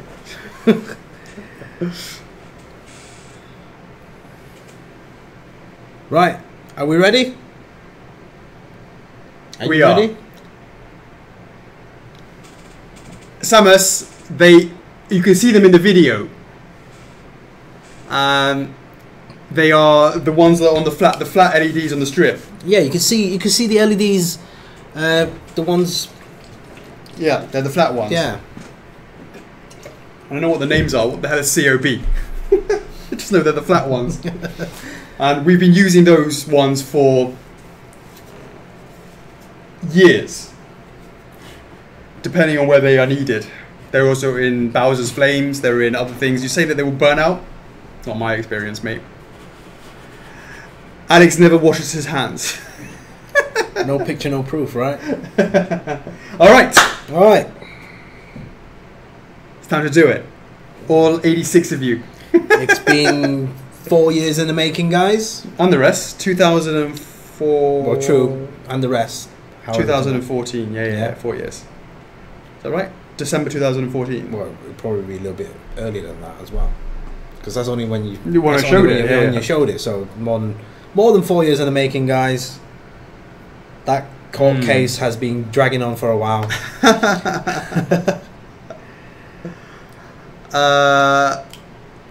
Kelly Cruz prediction time. Open mouth, head, and sign objection. Wow. Interesting.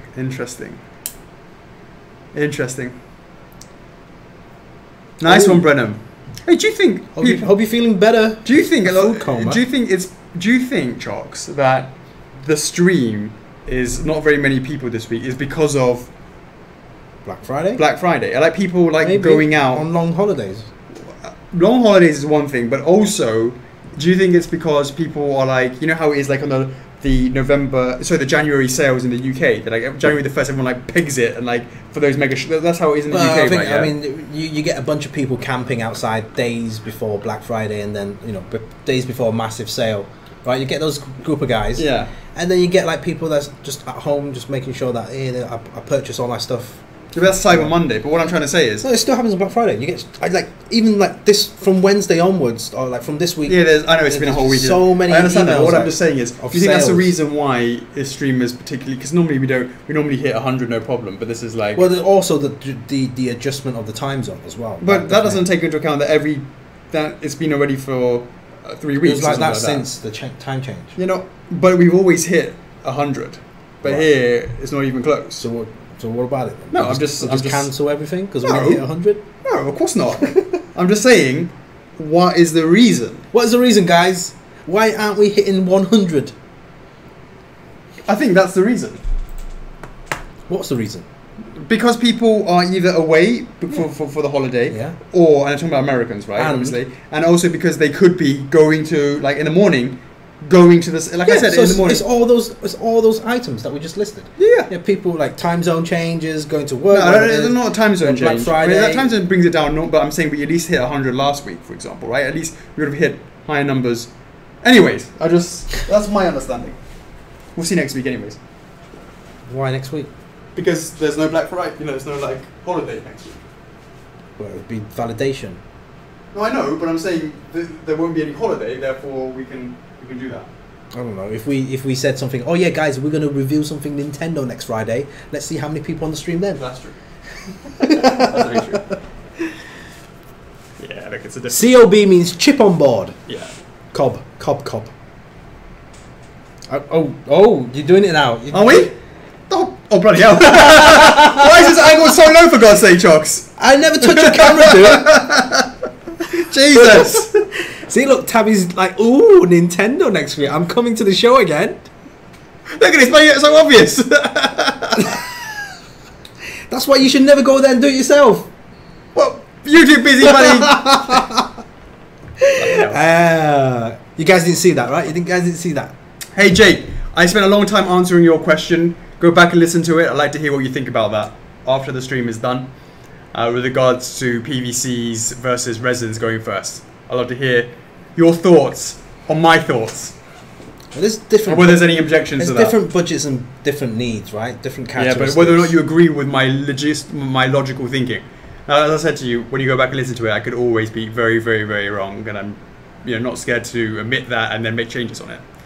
If that's the thing. All right, Chocks. Look, a lot of people missed it, so it's like everyone pretend that they didn't see it. Not right, guys. You didn't see it. You didn't see anything. All right. Ready?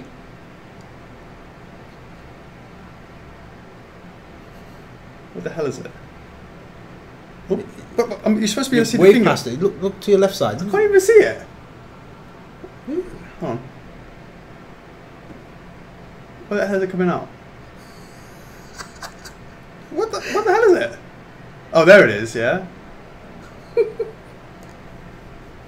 Oh wow, you're gonna be that high. Denied. In your face. There you go. In your face, denied. It's a perfect denied pose. Pose. It's for denying.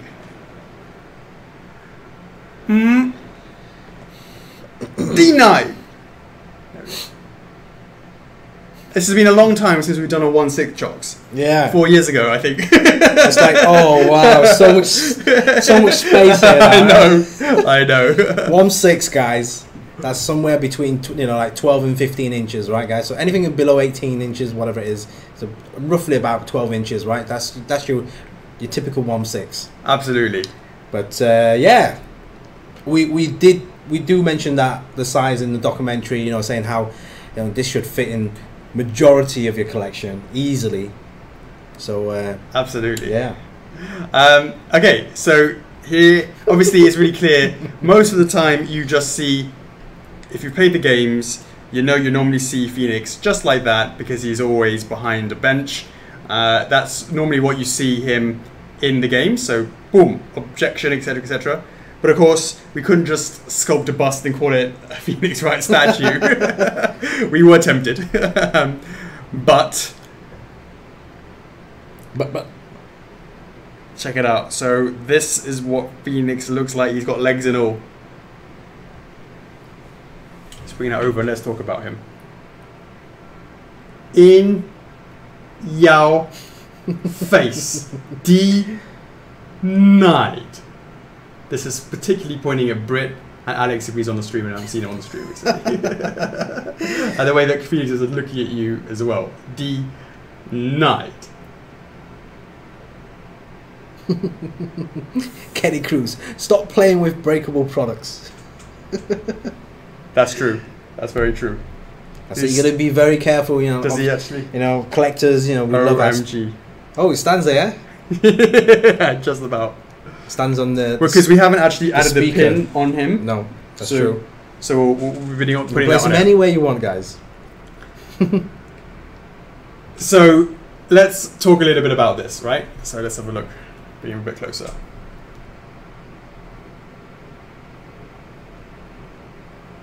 Some good sculpting on the hand. Obviously, you need to. It's got the back of the back of the hand has these sort of like tendons that you can sort of get when you're pointing. You can see that line. So it's got a little. It's obviously it's a cartoony character, right? Obviously, but we added some realism to it, but still gave it the cartoony effect of it, sort of overall, which is kind of known for the series, and bring it over. Wanted to. You guys like surprised that it's 1/6? It seems like people are surprised about that. Yeah. So we actually, some people have different conversations thinking about Dual Destinies or not. But you know what? I'm actually happy that we went with Dual Destinies, and the reason is because of the time that it came out. Like 2012 is like where we started working on it. But also there is more detail to him as a result, which is, if he doesn't have, it's got this lovely chain going through over here that you just don't get in the OG ones, which is something that you should consider as well. At the end of the day, Phoenix Wright is Phoenix Wright. So I'm a little bit surprised for those who are like, oh, it's a Dual Destinies version versus, you know. So if you see the OG one, right, he doesn't have that. That's true. You can see he's got that, yeah, coming out of the top, right? Mm-hmm. Then have a look at the OG ones. That's not the OG one. Just type in. Don't go back over the top. You've written Dual Destinies in that. So don't type in Dual Destinies. And then you'll see the OG one. That's still Dual Destinies. Yeah, that the one here. Yeah, the edge. Yeah. So yeah, you know, look, and and also he's got his waistcoat in there as well, which is nice to sort of see, instead of it being all buttoned up like it normally is. Hey John, I wouldn't worry. I mean, look, I know what you're saying. I like Maya as well. She's a really great character. And you know, if there's enough people that are really pushing for Maya, if the Phoenix Wright sales are where they need to be, hey, we can have a conversation with Capcom. Oh, there's been overwhelming support for Maya. You know, can we do it? You know, etc. etc. That would be a conversation I'd love to be having. Love to be happening. So let's talk a little bit again about the... okay, so first of all, let's talk a bit about the pose, and then we'll go into the details, okay? Chocks. Let's start with what you can remember from our documentary. Which part? The uncut version, yeah? Shall I lead in first, or are you gonna talk a little bit about how the suit opens up? And yeah, go ahead. The pose, yeah. The iconic pose. Yeah, well, there you go, guys. It's straight away. If you know the game, if you play the game, if you don't, even if you don't know the game, and just type in Phoenix Wright on the website, Google it. The very first thing, majority of the time, you'll see is him pointing that pose at his opponent. It was always going to be this pose. It totally made sense, Chocks. It always was going to be this pose, the iconic pointing finger pose. It was always going to be there. So from the design point of view, it was super easy, super straightforward. Totally knew what was going to happen. Totally knew it was going to be this. We didn't sit there like we've sat down and we've tried for days, for weeks to come up with a concept on a particular item, right? There was none of that for this. This was very straightforward. It needed to be the iconic pointing pose, no ifs or buts, and that's what we did. And so that was not difficult. That was really straightforward. So the concept was not an issue. The thing about the pose, though, it's not just simply pointing, because you have different ways that you could simply. I could simply point to you like this. It's also to do with the confidence, with the way that you express the way that you're pointing. And that is really shown in the aggressive movement in his body. Now, how do you aggressively point? Well, again, you could just sort of like this, but it's not quite the same. There's a confidence to the point. There's a confidence to the pointing. As you know, it's objection, it's take that, it's, you know, hold it. There is movement and there's a quickness. The way he says that, it's like, you know, there's power in it. And it means that you have to demonstrate that in the sculpt itself. It's not enough just to simply put your finger out and that's it, right? I'll give you an example. There's been a variety of pointing poses that we've done. It comes to mind, can you remember what they are, Chocks? You mean other characters, yeah? That we've done that has a pointing pose. King? Exactly. Has there been any other? Has it just been King? I just took him out with my drink. Look what I did. I took him out with my drink. What? Watch this. I like whack him. Whack. Oh shit, no, it's alright. So what I'm trying to say is when it comes to the Tekken King, the way he's pointing, he's kind of pointing it forwards, right? And he's got one arm back and stuff like that. It's not a particularly aggressive point, Chocks. The way that King does his, it's more just like you're next, right? Whereas this one has a lot more motion and movement in it. And of course that really helps because he's wearing clothes. King has that disadvantage, he doesn't have the clothes. At least he doesn't have clothes that has the ability to give movement in the actual cloth itself.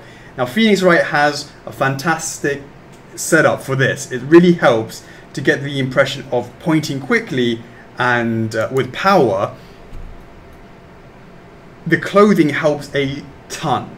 And look at the way that the cloth itself of the clothing here opens up for the jacket, right? It opens a little bit here, not very much, but it's the fact is that he's pointing, it's almost like he's lifting and pointing with this hand, but it's this arm. This is the key. The arm here, how do I say this? All right, so if you take a look at his head from the side, this arm is more forwards. The shoulder here is more forwards compared to his shoulder here, which is on the back. So we'll go back over here and have a look. The right, his right shoulder is backwards and his left shoulder is forwards. And that movement of, so his his right, that sort of, hold that for a second, Chocks. Thank you. That whole idea of raising it and point is like that. He's sort of doing that, right? He's got moving this arm back when hit with his objection, right? Either his hand clips it, you could argue that's what opens it up.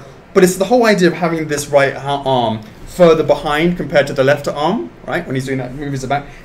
And that's exacerbated by the movement of his chest. His chest is not inwards. He's not inwardly pointing, which is almost like a little fetus kind of pose. He's got that kind of, there's a sort of roundness to the chest as he's pointing out, and you've got that movement. And the opening of the chest leads to the opening of the, of the arm. That arm comes down, sweeps out, and therefore gives it that feeling of movement in the cloth and an aggression to that pose. So, oh yeah, you're right. That's right, Randy. See, Spike also points, but Spike doesn't do it in an aggressive way. It's a very relaxed pose. That's a really great point. Thank you. I knew there was another one that we done it with.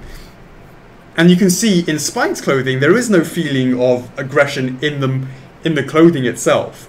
Spike is, so thanks, Chocks. They're both pointing, but this is done in a far more, so if you compare King, you compare Spike, and you compare Phoenix, because of the beauty of having clothing here, it's allowed for us to really get that sense of power and movement in it. It's something that's quite limited. Let's be clear, this is a dude in a suit. Obviously it's Phoenix Wright, but the reality is it's a dude in the suit. And that comes with its own difficulties. Sculpting something that you see every day makes it difficult, because you have a keen eye for understanding if the suit is done badly or not, whether or not it sits on him properly. So there's a lot of thinking about that. It's like, does he have the shoulder pads like you would expect for a suit? Does he have the actual, we'll go back into the details a little bit more later, but there is a difficulty in sculpting something that you see every day. That is tough, because you're used to it. It's like I said, the uncanny valley. I've said it before.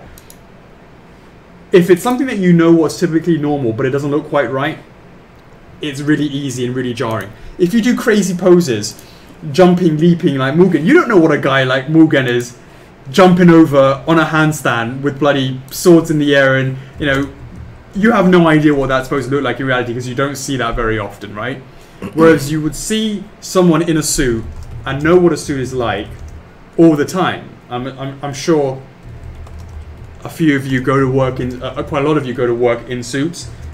Chocks and I over dinner was thinking about whether or not we should implement a company-wide policy of everyone turning up in suits. We thought a little bit more. Should we think of bow tie and stuff as well? But I think we just said just a three-piece suit like Phoenix, yeah. Go on, all little pins. Absolutely.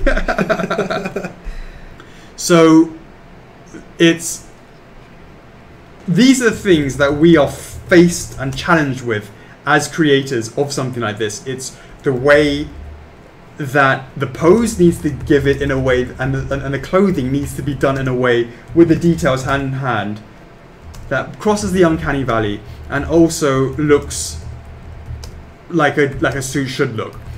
That is also brought in about by the details, and we'll go into the details now as well of the suit itself.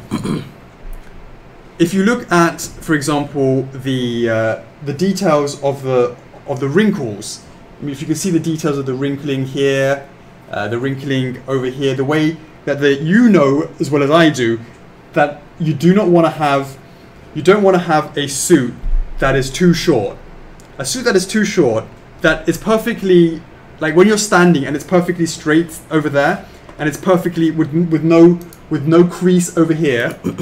If you have a suit that's like that, my friend, it is too short. Why? Because when you sit down, we're all going to see those white socks that you shouldn't be wearing with black shoes, right? This is basic common sense in fashion. This is not a First for Fashions stream, but it's clear that there should be some material at the bottom of the legs, so that when you do sit down and you bend your knees, it doesn't really sort of ride up and sort of show your ankles. So we've never seen a snazzy Chocks. What? Oh, me in the suit. Was the last time was your mate's wedding? Yeah. Yeah. Mine was even earlier than that. Oh, when you went back to UK? Yeah. Yeah, I remember that. That was last year, wasn't it? You'll be lucky, mate. Was it last year? No, man. 2 years ago? Yeah. Oh my god. Before Spencer was born. Wow. And Spencer just turned 2 on Thursday, which is why I didn't come in the morning. Oh. It was yesterday. Wow. Took him to Toys R Us. Does he even know what it is? Like, Toys R Us? Yeah. Yeah, no, he does. Wanders in there all the time. So the whole idea of paying particular attention to the suit was paramount, because we're not left with much to do with him. He's not seen going out doing crazy poses. He's only seen doing this pose, and he's really traditionally in this clothing. So it's really, you're not really have much choice. Not much choice. So with what we're left to deal with, we've got to make sure it was done immaculately. And that attention to detail on the suit goes past that. The whole idea of, I said, the length of the jacket, of the trousers must have enough material to go over the shoes, right? That's the first thing. The second thing is, Chocks, talk a little bit about. Why don't you talk a little bit about the cuffs? The cuffs. Yeah, seeing as you've been more recently in a suit than me, mate. Yeah. So as Alex was saying, we've went through the details of the pose and how that stretches and creases the shirt. The suit. The way it is. I just want to go a little bit more detail with the sculpting on the suit as well. It's not flat. There's definitely creases all around the back. And the sculpt and the creases are definitely all about the movement. You can see the riding up of the arm over here, and a lot smoother over here because there's no folds in that. Yeah. A lot more riding up on the shoulders. Yeah. And hey, as you guys know, with a suit, unless it's a very, very stretchy suit, your standard suits are kind of like restricting your movements. You can't do like big, massive, like pull stretch backs.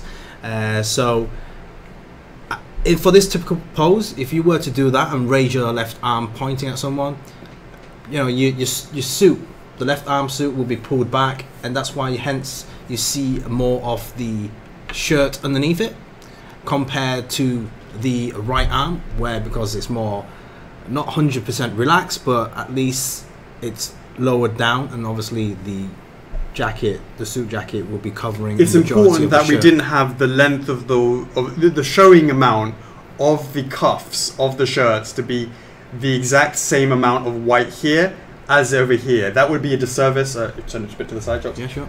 That would be a disservice. There's clearly a lot more white is shown here than it is over here, which is the way it should be.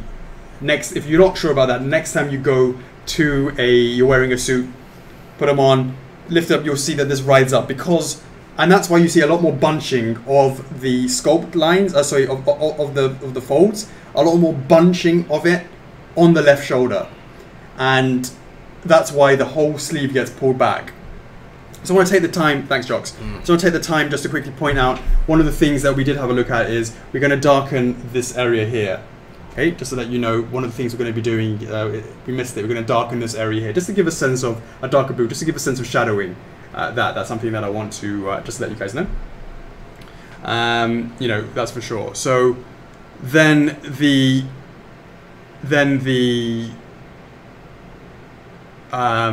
we are with the sculpt. Again, as I said, you can see the way that the stretch marks go across the back, the lines go across the back to give that sense of pull. The pull doesn't just stop on the shoulder, it gets pulled across along the back over here. As you know, when you have a suit and you put it up in your your coat hanger, you know, you put it on the coat hanger, etc., etc. The way you fold it, usually 101. the way that you hold it, the way that you what's the word? The way that you fold it, Chocks, is normally this is the pant seam, the trouser seam line is over here. But a lot of them are folded in the middle, down this area, which is why you see a very, very sharp line going along here. Like if this was a pair of jeans, you wouldn't have that. You wouldn't have this line going down here. It's like a sharp ridge. You just wouldn't have that. And you wouldn't have it on the other side as well, which you've got it going along here. It's like a sharp ridge, right? And it's given a little bit of the way it catches the light means that you can really sort of see. You can definitely see it, that there is how suit trousers are folded up, and when they're ironed, that's what it looks like. You get a line down the middle over there. Going into the rest of it, let's have a look at some of the details. There's a little chain going across the out of the pocket, and what we didn't do is just make it flat. If you look from the side over here, you can see that there is a 3D to it. A bit of a 3D to it, so it's not, you can see the shadow there, so it's not completely flat. We wanted to give that kind of raised look to it. And then let's talk about the details. Look at the, you've almost got the, I'm going to point to them over here. It's like one,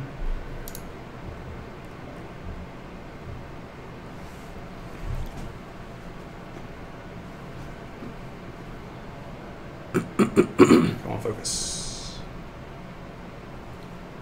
So you see the details of the pocket holes, the jacket holes, which is to go with the button, the corresponding buttons over here. So we have button 1, 2, 3, they go in the corresponding holes. So there was a lot of looking over it.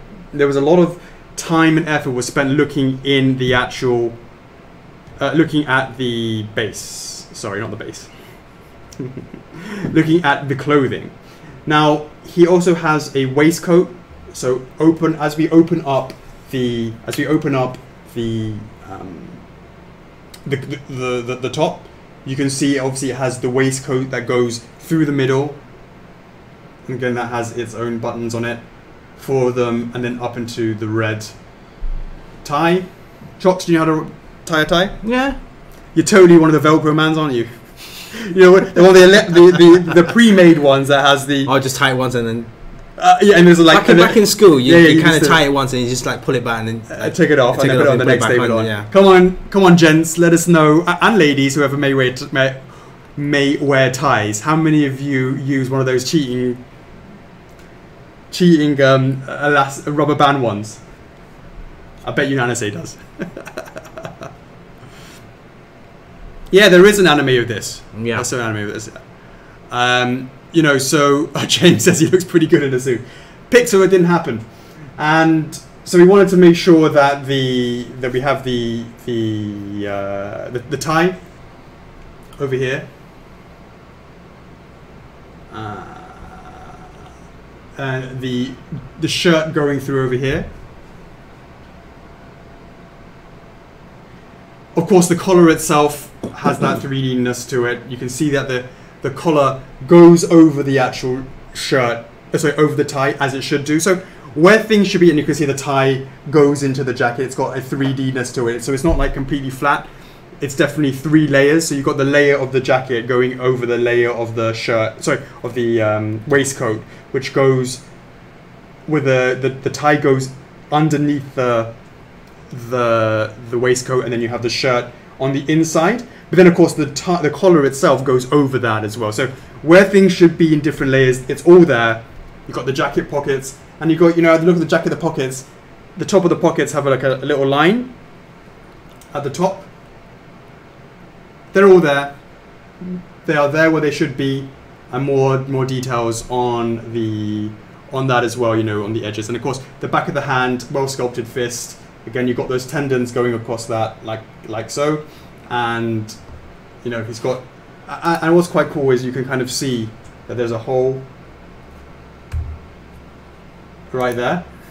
What's that ridiculous game where you're supposed to, like, if you look at like if you like do a look at something like this, you get smacked or something like that? Have you heard about this? You mean what? Like a kid, like a schoolyard kid? Yeah, something like, oh, if you like see something, I can't remember what the origin is. Like if you see a hole, like you made someone like see it, then you get a smut one or something like that. No. You've never heard of this? Nah. It's like all these really intricate, difficult ways for you to like be distracted. Then you look at the hole and you get a wacky or something. Let me know if you guys know what I'm talking about, because you've all been had, mate. You've all been had. Check out the hole right there. You've all been had. I think it's like a special way. You never seen it? Like, really? Nah. Really? Yep, we still play that. Look at a hole and you get smack. Yeah, basically. What is it? I don't even know. I don't even know what it's what that is. So this is, and of course you got the shoes itself. He's got the soles that are thicker on the edge. So this is a sort of thicker area over here, and it's smart shoes. It's got that kind of. There's a lot more gloss, right, Chocks, to these shoes than there is to the mat of the clothing. So that's more to do with kind of like the leathery kind of style, the kind of shininess to those shoes. So overall, that's the clothing. Now we'll go back to the face itself. Now he's got this intensity to him, where he is looking, he's not smiling, he's not being cheeky grin. It's not like he's like the kind of smirk that you see that Spike has. He's got a very stoic, kind of serious look to his face, because the boy's objecting. And if you have a look at, this is kind of difficult because the camera's in the way. You can see.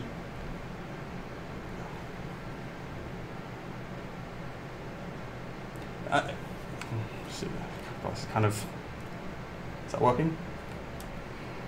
What's up? Getting focus? No, it's just that I've got to sort of put the finger past the camera. Hold on, let me just sort of get you out of the way. The hand's in the way. Is that coming in? No. Hold on. Put your hand behind it. Put your hand behind your head. Yeah, nice focus. Ah, there you go. It's probably crick my leg. Is that working?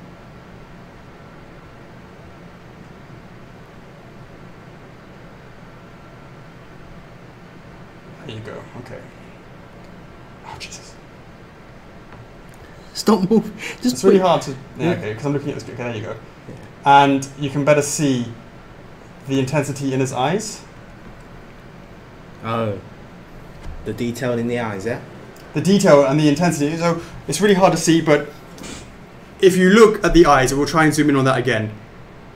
It's not normal eyes, There's a pupil, and there's like. You have the pupil, which is the black dot, and then you have the iris, which is the coloured bit, and then you have the whites, right? All humans have a pupil and an iris, so a black dot, and then they have the colouring of the eye. And the colouring of the eye, of course, all different colours, all different lines, you can have different lines and stuff. Phoenix isn't the same, It was interesting to do this sculpt, because I never really noticed it. He has a black pupil, and then he has another line that goes around the pupil, and then another line that goes around so how do I say it? The iris is grey, but there is a black pupil, which is where it's supposed to be. You could have a black pupil and a grey iris, would be totally normal. But this is different. He has what? One extra line that goes around in the iris itself, in the grey itself. You shouldn't normally see this. Inside the grey, he has another line that goes around it. Another line that goes around it. So this is definitely. Raul, are you going to be a good boy? Do we have to kick you off the stream? Just let me know, because to see what's going on, right? I'm not seeing like shit posts again. So to see what's going on with that, yeah. Then the eyes. So just when I do try and focus this again, pay attention to the eyes. The eyes have the pupil, then they have the line that goes around it in the grey iris, and then the iris and then the line around it. So let's see if we can get that to focus. I'm gonna almost have to sort of do it like.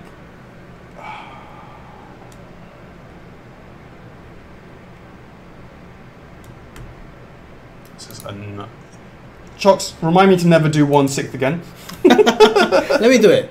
Well, you do it then. Can't bloody do it. Trying to focus on the face. Yeah, well, to do it on the eyes. On the eyes, alright. Yeah. What the hell? So quick. Just need steady hands. Is it working? Not really. Let me get out of the way. Still not. There. No. Okay, that's better. Now try and turn it so that you can see the irises, the pupils a bit better. Keep going. I know there's the hands in the way. Keep going a bit more. There. Well, you're just looking at one of them, yeah, I guess. Can you go a little bit closer? You can see it on the screen. You can see it on the screen. That's cool. Yeah, yeah. Better? Yeah, yeah. That's great. Nice one. Alright. Good job. So you can see that there is the... You can see that there's... Oh, really, Raul? Okay, I'm surprised you're hyped for it. Honestly, Raul, I don't know what you like or what you don't like, honestly. It's like... He likes his Mega Mans. Yeah. If you haven't had a chance, you should see we've been working on something. We've been working on some Mega Mans. Yeah. Anyways. That's fine, it's still Capcom related, but... No, just saying, yeah. So, and then let's talk about, you know, James B. Let's talk a little bit about the eyebrows. They're not straight eyebrows. Now, they are... He has really unique eyebrows. And I love this fact about Phoenix, that he is a guy in the suit, but he has these characteristics to him that is really unique to Phoenix himself. And that, of course, is the eyebrows. They are not supposed to be straight. They have a squiggle in it. They have a squiggle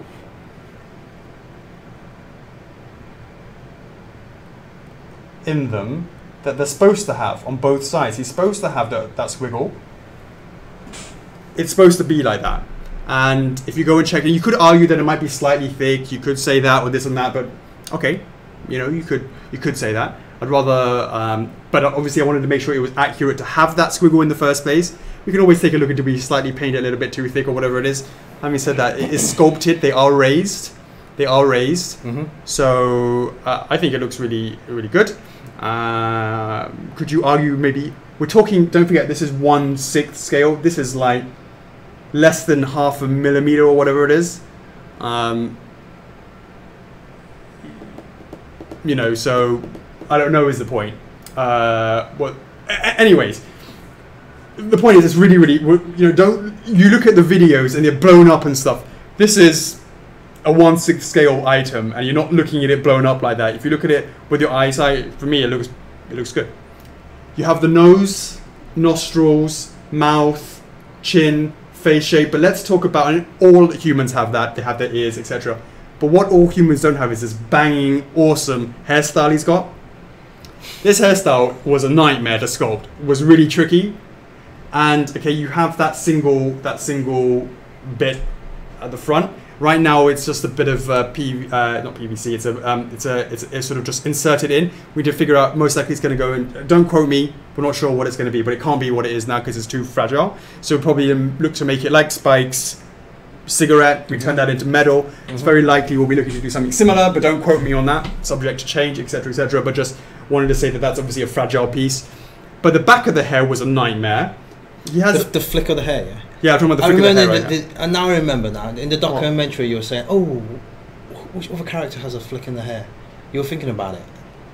And who was it? Superman. Are you thinking of Superman? Well, I think no. I wasn't. No, I mean not necessarily. Like, you know. Sure, I know my Superman. I know my Superman. Yeah. So you know, in terms of his hair, it is an absolute difficult thing to do. It wasn't easy in any shape or way or form. There is a symmetry to it over here. However, when you go down the line, you'll see that there is actually more than a couple of layers. So let me see if we can count this. You have these two spikes, and Capcom were really, really good with coming back to us on this. These two are higher up. These two are higher up, right? So if you look at the profile, it goes across like that. There's a profile that goes across like that. And then these other ones go below it. So high, high, medium, medium, medium, right? These are the same level. But then when you start going to the next levels, you can't just consider how they look from one angle, because you've also got to consider down this. Sorry, I'm off the screen. You've got to consider this part is also tapering. It's like a wedge shape. So you've got to consider it from this profile pic, and you've also got to consider it from this side, because each one of these layers, there are different height levels. In between, I'm talking about the spikes underneath, right? So these spikes here, they're kind of like, Chocks, we just hold that for a sec. You have one row of hair that's like 3 here, right? Then you have another set of row which is like 3 there, but they're off center.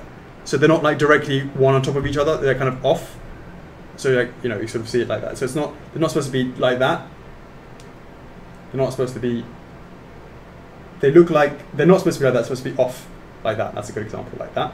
And it's really, obviously this is black, it's kind of hard to pick it up.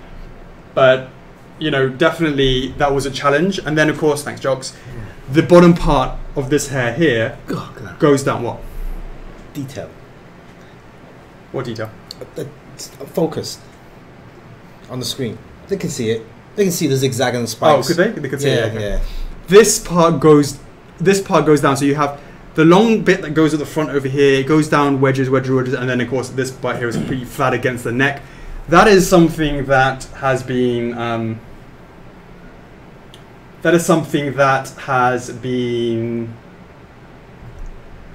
Reworked and reworked and reworked, and then yeah, 4 years later. For 4 years. Now his hair is not 100% black, just want to be confirming that it's not 100% black. There is some very, very subtle shades of it's blue, wasn't it? Or purplish. Is it blue or purplish? It's like a touch of purple to it. So yeah, just a touch of purple right to it. Yeah, so you know, that's definitely just giving a little bit of Steven. Of course, you're not going to look at it and go, the dude's got purple hair. That's not the case. He's got very, very subtle highlights on the top, just to give a really tiny, I'm talking about smidgens, just to give a little bit of detail in it. And the way that we've sculpted this, we've separated the top and bottom,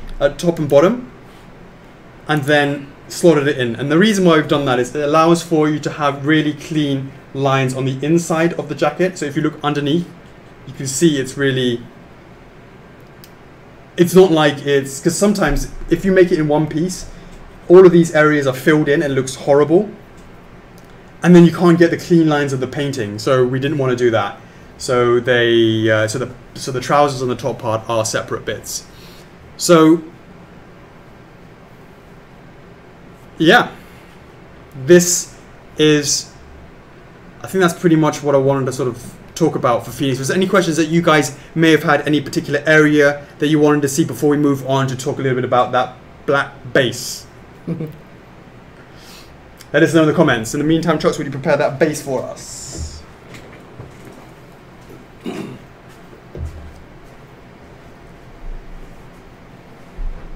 Now remember the angle of things. I'm gonna angle this shit up a little bit. I know, I can definitely go way low. Yeah, that's true. Yeah, nice one. All right. Okay. Any questions? No questions. Okay. All right, Chocks. Just want to hold that for me while we go through the base. How is the nose? It should be straight. It hasn't got a broken nose. It's straight. Yeah, straight. Straight as straight. Let me see it. Yeah. Yeah. Yeah. Yeah. Straight. Straight. Straight. Oh, Victor says it shouldn't be straight. Not straight. Not straight. Not straight. Nana say, I told you from day one, I've always been someone that if I know it's not right. So, for example, there was one time when Cheggy, right, had said, for example, someone had asked, oh, join us for Friday Q&A, right? Mm-hmm. And then they said, oh, is it because there's going to be a reveal? And Cheggy wrote, maybe. Mm. I immediately said, no, it's not going to be. And I immediately said that. And the reason why, you leave people up for disappointment, okay? If you hype them up when you know full well that it's not going to be a a reveal one. So I immediately said no, and I've been always shoot down stuff immediately to not let people get hyped about something if they, because what's the point? I told you guys from the beginning that it's a black base, and I told you categorically that it was going to be like that, and I was not lying. Okay, but before I go into it, just to say, I'm happy with how the base looks. I think it looks great. I think it complements the piece. This is one of our, as I said, this has been 4 years in the making. It's really straight, simple. It is what it is. Here we go. In 3, 2, 1. Bada bada bum bum bum. I should probably do it like this. Da, da, da, da, dun, dun, da. The beautiful black base. All right, Chocks, put them on top. Oh, if there wasn't these dots, you could have almost said that was the base, right? So that's the bottom of the base. Unfortunately, we've given it away by having some dots over here. It's look, don't get me wrong, there's nothing wrong with black bases. They have their places, they have their time. All of it is fine, depending, it's classy for some things, how it accents it or however it does. Right, so that is the bottom of the base. The actual base itself is courtroom base on the bottom. It's pointing at it. There you go. Try not to take it out. And you can see that there are these grooves to the separate tiles, so it goes down the middle, right? And there is the base itself, the top. Now we haven't added the holes, which will be to fix them in there. So right now it just states that, so it's not secure. We will be making those at the production stage. But let me just explain the side. It's not black, it's actually brown. And it's where the gavel, boom, objection, hold it, render your decisions, etc., etc. That is how the gavel, bottom of the gavel looks like. So the hammer and hits the gavel. That is what it's about. So it's really subtle for what it is. So Nana, say I'm really sorry if you were hoping for something else. I told you from the beginning. Okay, it's not quite black, but there is some meaning behind it. Is where the gavel, it's the gavel, and the top part is the representation of the court room. And of course you see when there's before the scene is where they're looking at Phoenix or Miles or whoever or the witness. When you look at the overall court, you see this pattern on the floor. Clean, simple, does exactly what it's supposed to do. So if we put this on here, all right, Chocks, and then again we've got to balance this bad boy on there. That's sort of central.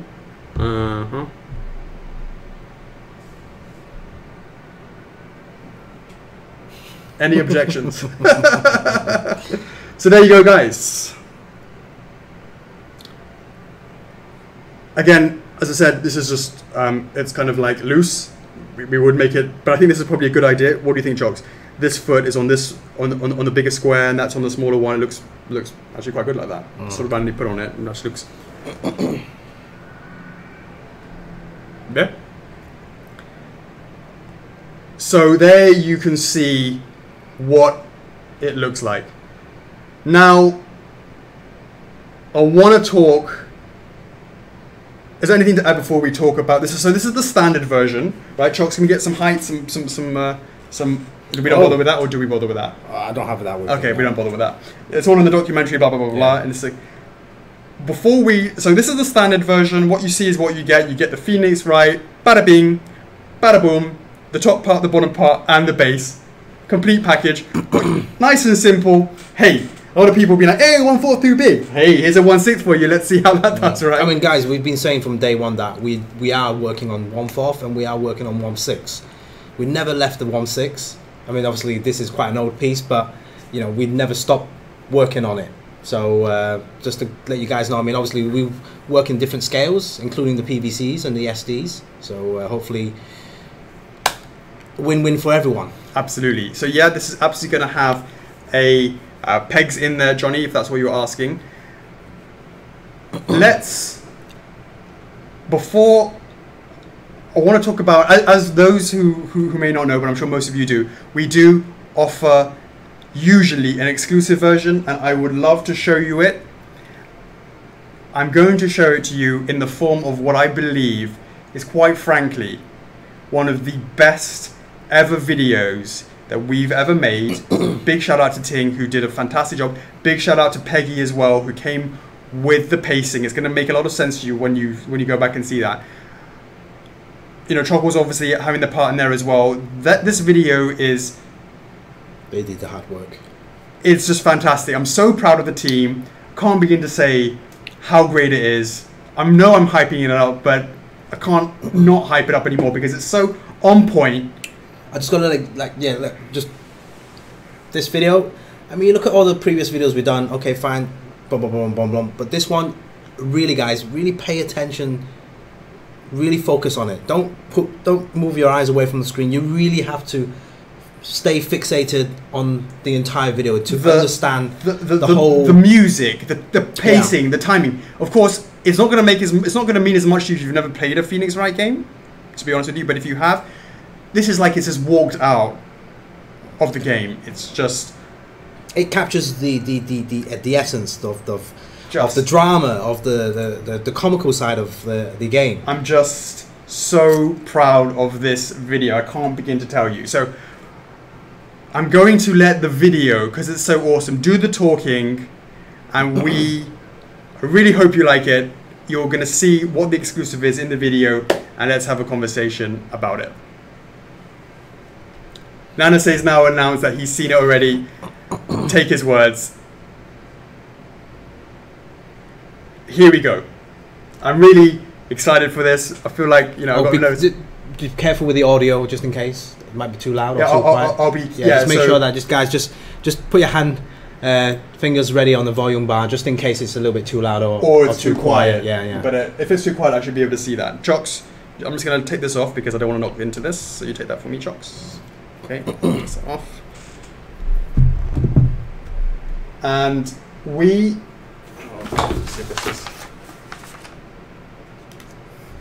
We will see you on the... I'm super scared now, hold on. Alright guys, really hope you like what you see. We'll see you on the other side. That didn't work. Shit. Hold on. Shit. I know why. I need to bring this down here. Alright. Yeah. If I bring that down to over here, lock that down.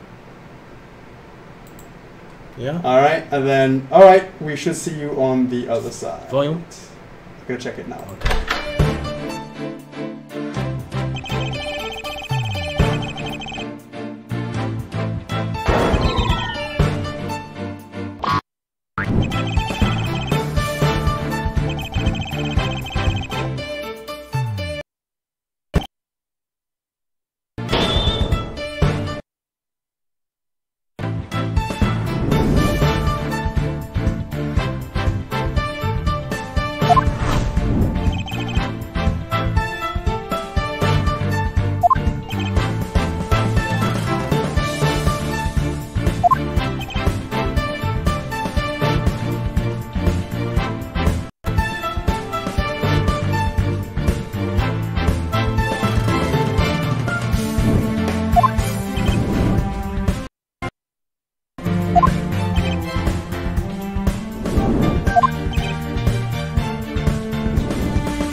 Boom! Take that! You're gonna do your objection? I can't say objection. I can't. There's no objection. Take that! Take it all! That's good. Just like that throughout the rest of the stream. Yeah. Take that, guys! Yeah, guys. Yeah. Can we just take a moment? That is quite frankly, one of my. It is the favorite. Like, you know, good luck to Ting to top that because. And again, shout out to Peggy for helping with the pacing. Yep. Shout out to Chocks. What an amazing job the team did. Can we just talk about how great that trailer was? I mean, look, whatever you may think of this piece, we can talk about that in a minute. But that trailer, we got to give where it's due.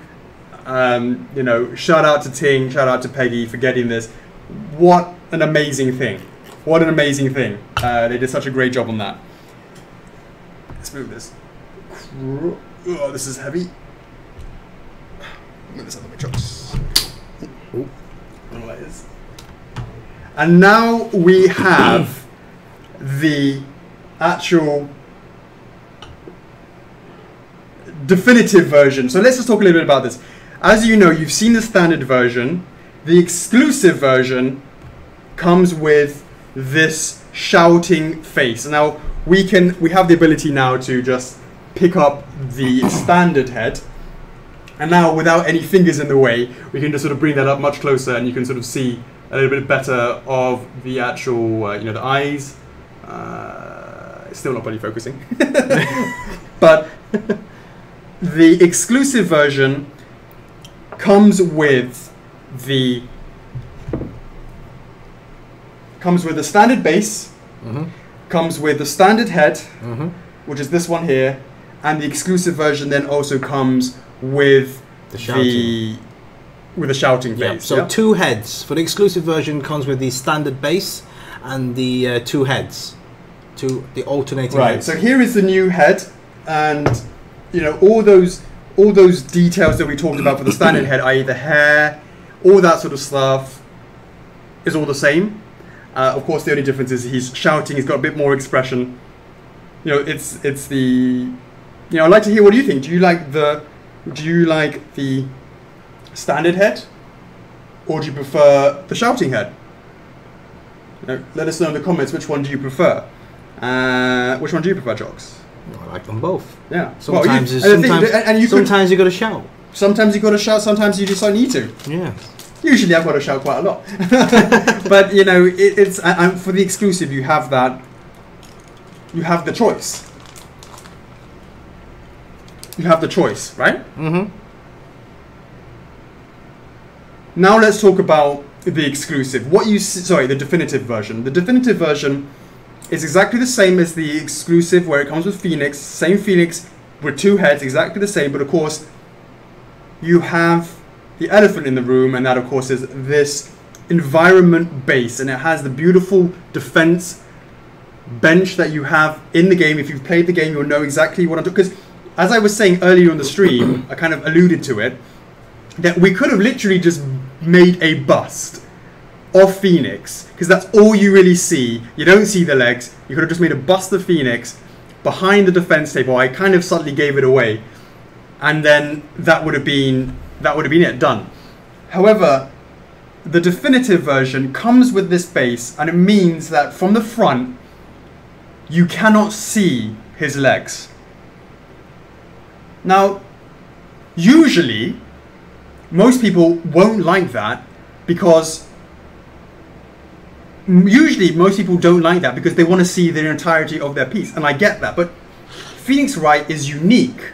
Ace Attorney is unique. It's an amazing game that you only play with a few scenes, and one of the iconic scenes, of course, is in the courtroom, and he's behind the defense bench, and as a result, you don't see his legs. So you might be okay with that. If you're not okay with that, every now and then you want to see his legs, no problem. Definitive version comes with the base that's like this, with the defense base, with a beautiful, you know, got this beautiful walnut kind of, sort of, it's got like this beautiful paneling going over here with these lines, giving it a beautiful wood texture to it. beautiful. It looks really nice. It's got that kind of gloss to it. I can't know if you can tell if it's picking up from light. It's a beautiful gloss sheen to it compared to this thing. But if you don't want to, no problem. You also get the standard base included in the definitive, because Chocks, by definition, the definitive should come with everything that the others come with. Otherwise, it's not definitive, is it? Right. It's in the name. So the definitive version comes with this. Oh, and sorry, to be clear, let's try and do this, because this is super heavy. Pass you over, Phoenix. The definitive has this. Of course, we haven't added the pegs yet. We will do, but it comes with, of course, the same. It's the same thing. It's still got the gavel-inspired bottom bit, and it's got the floor pattern, which is also sculpted down these lines. Oh, sorry, I just did my shoulder out. Oh, I've had an issue with my shoulder recently. Oh, okay. You want me to hold it? Nah, that's alright. You can sort of see the grooves going down there. Now, what you could do is pick up the other one, Chocks, and sort of compare it. Yeah.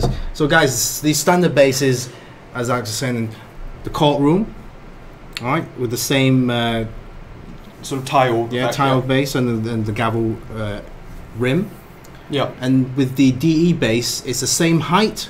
Exactly same the effect, same effect, gavel effect, same tile floor, but obviously a much bigger circumference. Yeah, so you can see there's like 3 tiles where that's more like 2, 1.5, sort of, or something like that. Yeah, 2.5, and that one's like 3.5. Yeah, so 3 probably. If you think it's half of that, and there's like half of that one. This is 1, 2. Oh yeah. Yeah, something okay. like, oh, that's a full 3. Yeah. But the guys can. Well, you can see obviously it's much bigger. So the height is the same. So as Alex was saying, you can have days where you want to see the entirety of Phoenix Wright, so you can have him on this standard base, or if you feel like going all out with a court case, you have him standing behind a bench. Or one other idea is if you were to have your other 1/6 characters that you have in your collection, you're going to have Phoenix Wright having to go at his opponent. Totally. Yeah. Totally, you could have, let's say you got some Hot Toys or something like that, or 1/6, whatever, or anything that you could pose or something like that, whatever. You can stick it on there, put them next to each other, don't waste the base, it comes with it. You can either use it to display Phoenix how you want to do it, or when you're displaying him like this, you can put someone else behind it. You can create all possibilities. Just don't post it in the club, because they're not F4F. Yes, that's right. God, it is really heavy as well, because this is so... There is no way that this is not like, if it's a round ball, you can like totally like make it hollow, but this is like just solid. The thing costs the thing weighs like 7 kilograms for a bloody 1/6. Are you kidding me right now? This thing is bloody heavy. Just did my shoulder. Well, my shoulder was done before, but it's painful. Been doing some push-ups recently. Oh, well, obviously. Obviously. Now, of course. You then also, so not only does the definitive come with this base, it comes with this base, it comes with the exclusive shouting face and the standard normal head. Boom, it comes with the 2 other ones as well. We've got the take that. Oh, that's a good point. Yeah, you could do that. Yeah. I never even thought about that. Can we redo the video, the documentary, and like cut that bit in? Dang! So yeah, you could absolutely put one of those. That's a great concept. Okay. We should have had some videos of that, pictures of it. Anyways. Of course, his iconic thing, you have take that, you have objection. I know a lot of you are going to be saying, oh, where's the hold it? Get me 10 gold bars and we'll talk about it. 10 gold bars and we can have another conversation about that. Otherwise, this is what it's going to be for the definitive edition. Whew. Hope everyone got that. If not, make sure you check out the hype video again. As you go through the specifications, you can see everything is actually listed out on there as well. So yeah, the DE version comes with everything that the standard and the exclusive has. Double bass, 2 speech bubbles, 2 different head sculpts, and yeah. And to be clear, right now this speech thing is on top of the actual top of the base, as in it's on the top surface of this area over here. It's on the top surface. If you were to have it, obviously this is in the air right now. If you were to have it flat on the table, it would be at this height, which is a bit more normal. But it's up to you. If you're okay with it, you could put it on this height over here. Up to you. Okay? This is what it would be the height that it will be at normally. At this height, if you decide to, that's what I say. If you decide to have it on the top, you could just do that like that. Up to you.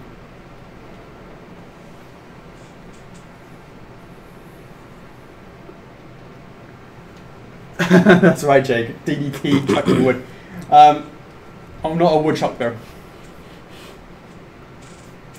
All right, Chocks. It's getting late. It's you know, I think it's time to go through the pricing, the sizing, the bloody bing bada boom. Oh, let me just see. Just been hitting up IT.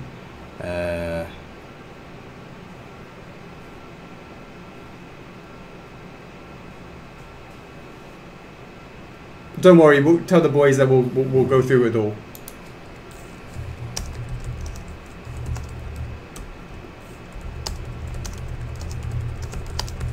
Yeah. Okay. So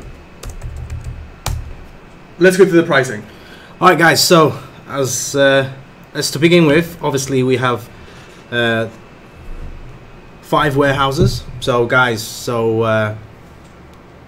if this is the first time you pick up a statue from us, we do have a Canadian warehouse, US warehouse, Slovakian warehouse, UK warehouse, and a China warehouse. So if you're within those regions, this item will be shipped to you, no custom fees or taxes. So please bear that in mind. We offer flexi payment plans as always.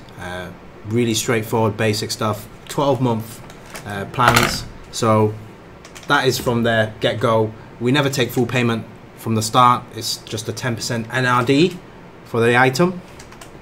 Okay. Oh, you're gonna do it in coffees, yeah? How much is the coffee? Which one are you doing it by? Is this one the DE? This is the regular. The regular. Okay. The standard and the standard. Yeah. All right. So, all right, guys. Alex has done his calculation for the standard edition, which is now replacing the regular. Yeah, we're calling it the standard. We're calling it the standard edition, right? So the that's standard what we call the PVC. So we're just gonna. Yeah, we're trying to make things consistent now. Sorry about the confusion. So professional. But now, so professional. Standard edition, which is the single small base, and then Phoenix Wright with the kind of intense head, not this shouting head, but the intense head. So if we make the assumption that coffees are $4, is that what they cost nowadays? I guess so. Yeah. I don't. Every month you need to stop drinking 4.3 cups of coffee. Now let's just be clear. You need to pay a 10% NRD, so that I've already taken that off the top. And then the remaining amount over 12 months is the equivalent of $17.25. The total price that is per month. Per month, spread over 12 months. Over 12 months after you've paid the NRD of 10% with the non-refundable deposit of 10%. That is, Chocks. What is the price? The SRP on that? The standard edition will cost $229.99 US dollars. $229.99. It's been a while since we've had something that cheap, right, Chocks? Yeah. I guess it reflects with the you know what it is. Yeah. Right, guys, 10% NRD for the standard edition, so that's $229.99. All right, for the exclusive version, which is the same as the standard edition, which comes with the smaller base, Phoenix Wright, the intense head, as well as the shouting head, so 2 heads. That is also at $229.99. $17.25 from the 12-month plan after the NRD. 4.35 cups of coffee you gotta forego to get this, to have no objections. Alright, $229.99 for the standard edition and $229.99 for the exclusive edition. Right, for the definitive edition, that comes with everything that we just mentioned with the standard edition or the exclusive edition. So it comes with 2 heads, the small base, and the body. But the DE also comes with the 2 bubble speech, 2 of these bases, 1 small and 1 large one with a bench, and both the heads. The entire package that you see here. Everything that I'm holding up. Yeah, absolutely right. Right? Yeah. The DE. DEs are not going to come around that often, but case by case. So Phoenix Wright is the 2nd DE that we've ever done. officially. No, it's not. Is it not? Not at all. No. Midna. Yes. Alphonse. Sorry, the third one. And actually, to be honest with you, the DEs was something that was new for us. All right. And we actually did delay Phoenix as a result to include the definitive. And I think that was the right decision, because back in the day, we literally only just did that, and I felt like it was going to be a disservice. It would have been just the standard and the exclusive, right? Yeah. So having all these mentions and plaques makes a big difference.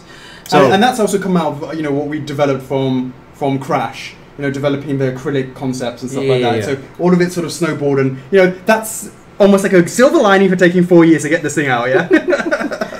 Right. Because I think it makes some sense. Do the calculations, yeah. Right. So you're gonna do. Yeah. So NRD, 12 months, 22.50. 22.50 per divided month. By 4 is 5.6 cups of coffee. You gotta forego to have no objections to the DE Chocks. And that is $299.99.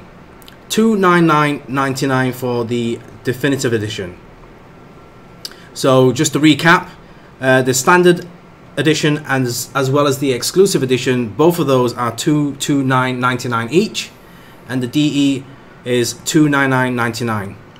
So the difference of $70 between the DE and the exclusive standard edition. So that comes basically with the extra significantly bigger bench and base, and the 2 speech bubbles is where that money's going. Of course, you have to pay, it costs more to make the packaging bigger, etc., etc.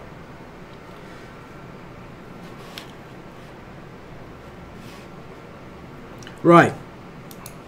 Let's look at the shipping costs. Yeah.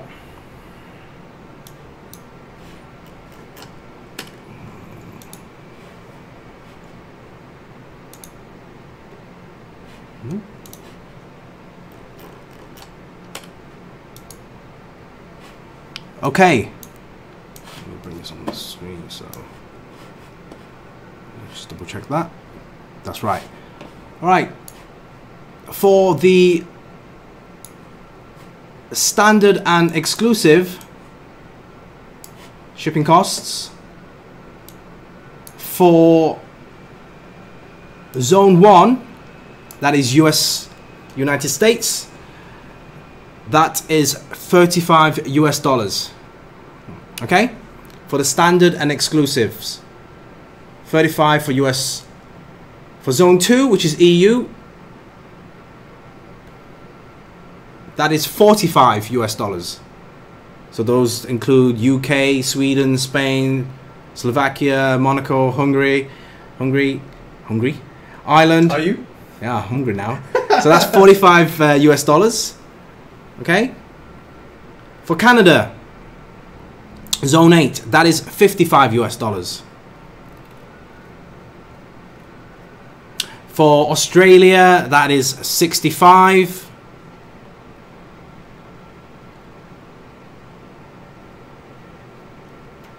Yep. And for like Zone 3 and Zone 4, which is Ecuador, Egypt, Cyprus, etc., both those zones are 75. Alright guys, that's the standard and the exclusive editions. Don't forget, don't worry if you forgot what I've just mentioned. All this information will be posted on our website and blogs under FAQ. All the pricing, all the edition sizes will be highlighted there. For the definitive edition, I've been told that the shipping costs are a little bit more due to the weight and the sizing of the package. I'm a bit suspicious of that, Chocks. I know, I asked Sonny about that as well. But from what, it's only these. Yeah, but I don't understand why that's a... Well, anyways. That's what I'm surprised. That's what I've been told. I've asked him, and it's like, it's fine for the local regions. So this might be good. This sounds pretty good. Too good to be true. Too good to be true, but it's good for you guys. For the DE edition, Zone 1 United States, that is 35. So no changes there. That is 35. For Zone 2, which is EU, that is 45. Again, no changes from the standard and an exclusive edition. For Canada, that is also 55.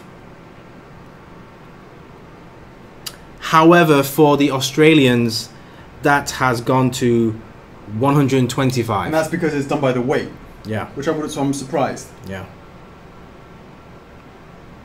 And for Zone 3 and Zone 4, which I mentioned, Mexico, Iceland,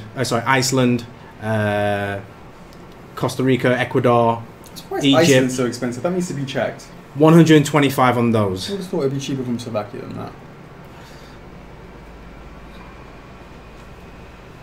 Yeah. Alright, guys.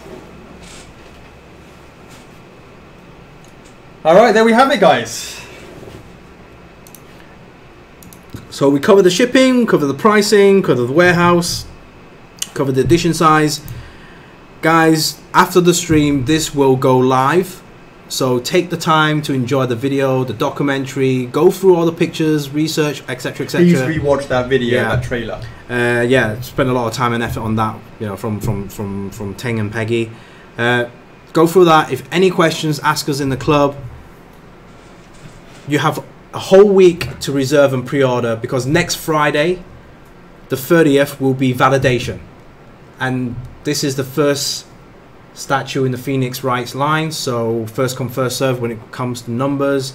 And if you validate on day one, you get extra bonus items. We're not going to call it day one edition. It's called signature edition.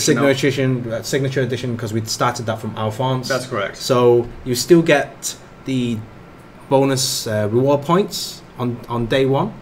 You get the extra signature card and also an extra holographic sticker. That's correct. Yeah. Jake, bring me 10 bars and I'll bring you another bubble, subject to license or approval.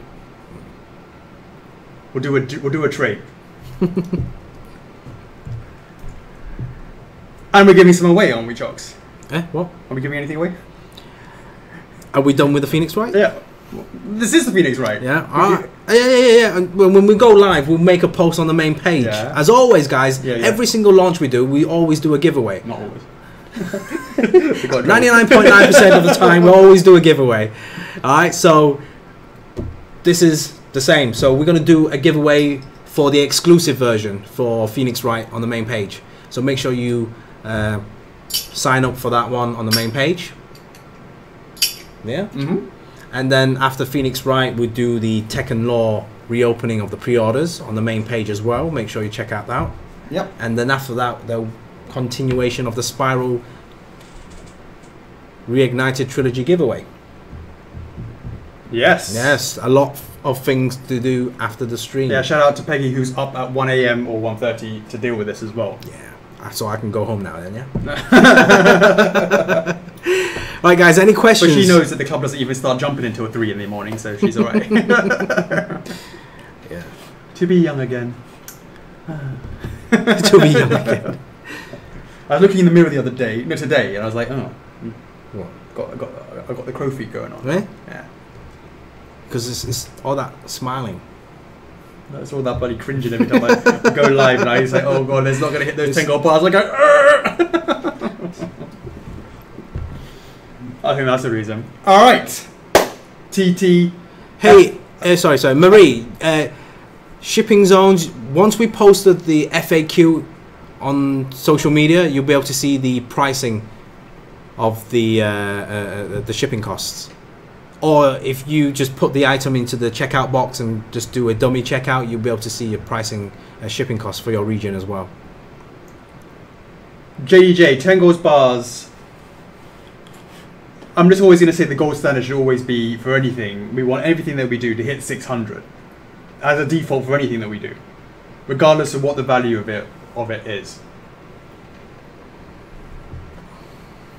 There will be a feeding frenzy right afterwards. Anything to add, Chocks, before we wrap this up? Because we've got things to do. I think I've covered as much as I have. No more objections. No more taking that. No more. No more holding it. No more. Guys, yes. Let's see how things go. Fingers crossed, guys. Yes. The fate of the line is up to. Absolutely, guys. Thank you so much for joining us. It has been an absolute honor and pleasure to do the reveal with you. Thank you for spending the time to let us go through it and go through it. We went into a lot of detail, and thanks for sitting through that with us. Of course, you can relive all of that by watching we go into even more detail in the documentary that we do. Please do watch again that hype video. Great job by Ting and of course Peggy as well. Yeah, so don't worry guys, I mean, like, if you just missed all that information, we will post that on the main page, F4F Facebook page, and share that into the club as well, so all that information will be there. You're not going to miss it. Newsletters will be sent out as well, so I was obviously a little bit concerned as well. I'd seen there's quite a lot of negative reaction at the trailer, but looking at the kind words you're saying upon the reveal of everything, I'm very happy. I mean, obviously I don't know what it's going to be like out there, you know, outside of the stream. Obviously it hasn't happened yet, but at least initially on the stream, people really are digging the DE, or at least the whole concept of the whole thing. And you know, we really appreciate that you stuck with us to at least sort of see what happens with that. So you know, thank you for that. All right, Chocks, that's another one wrapped up. all right.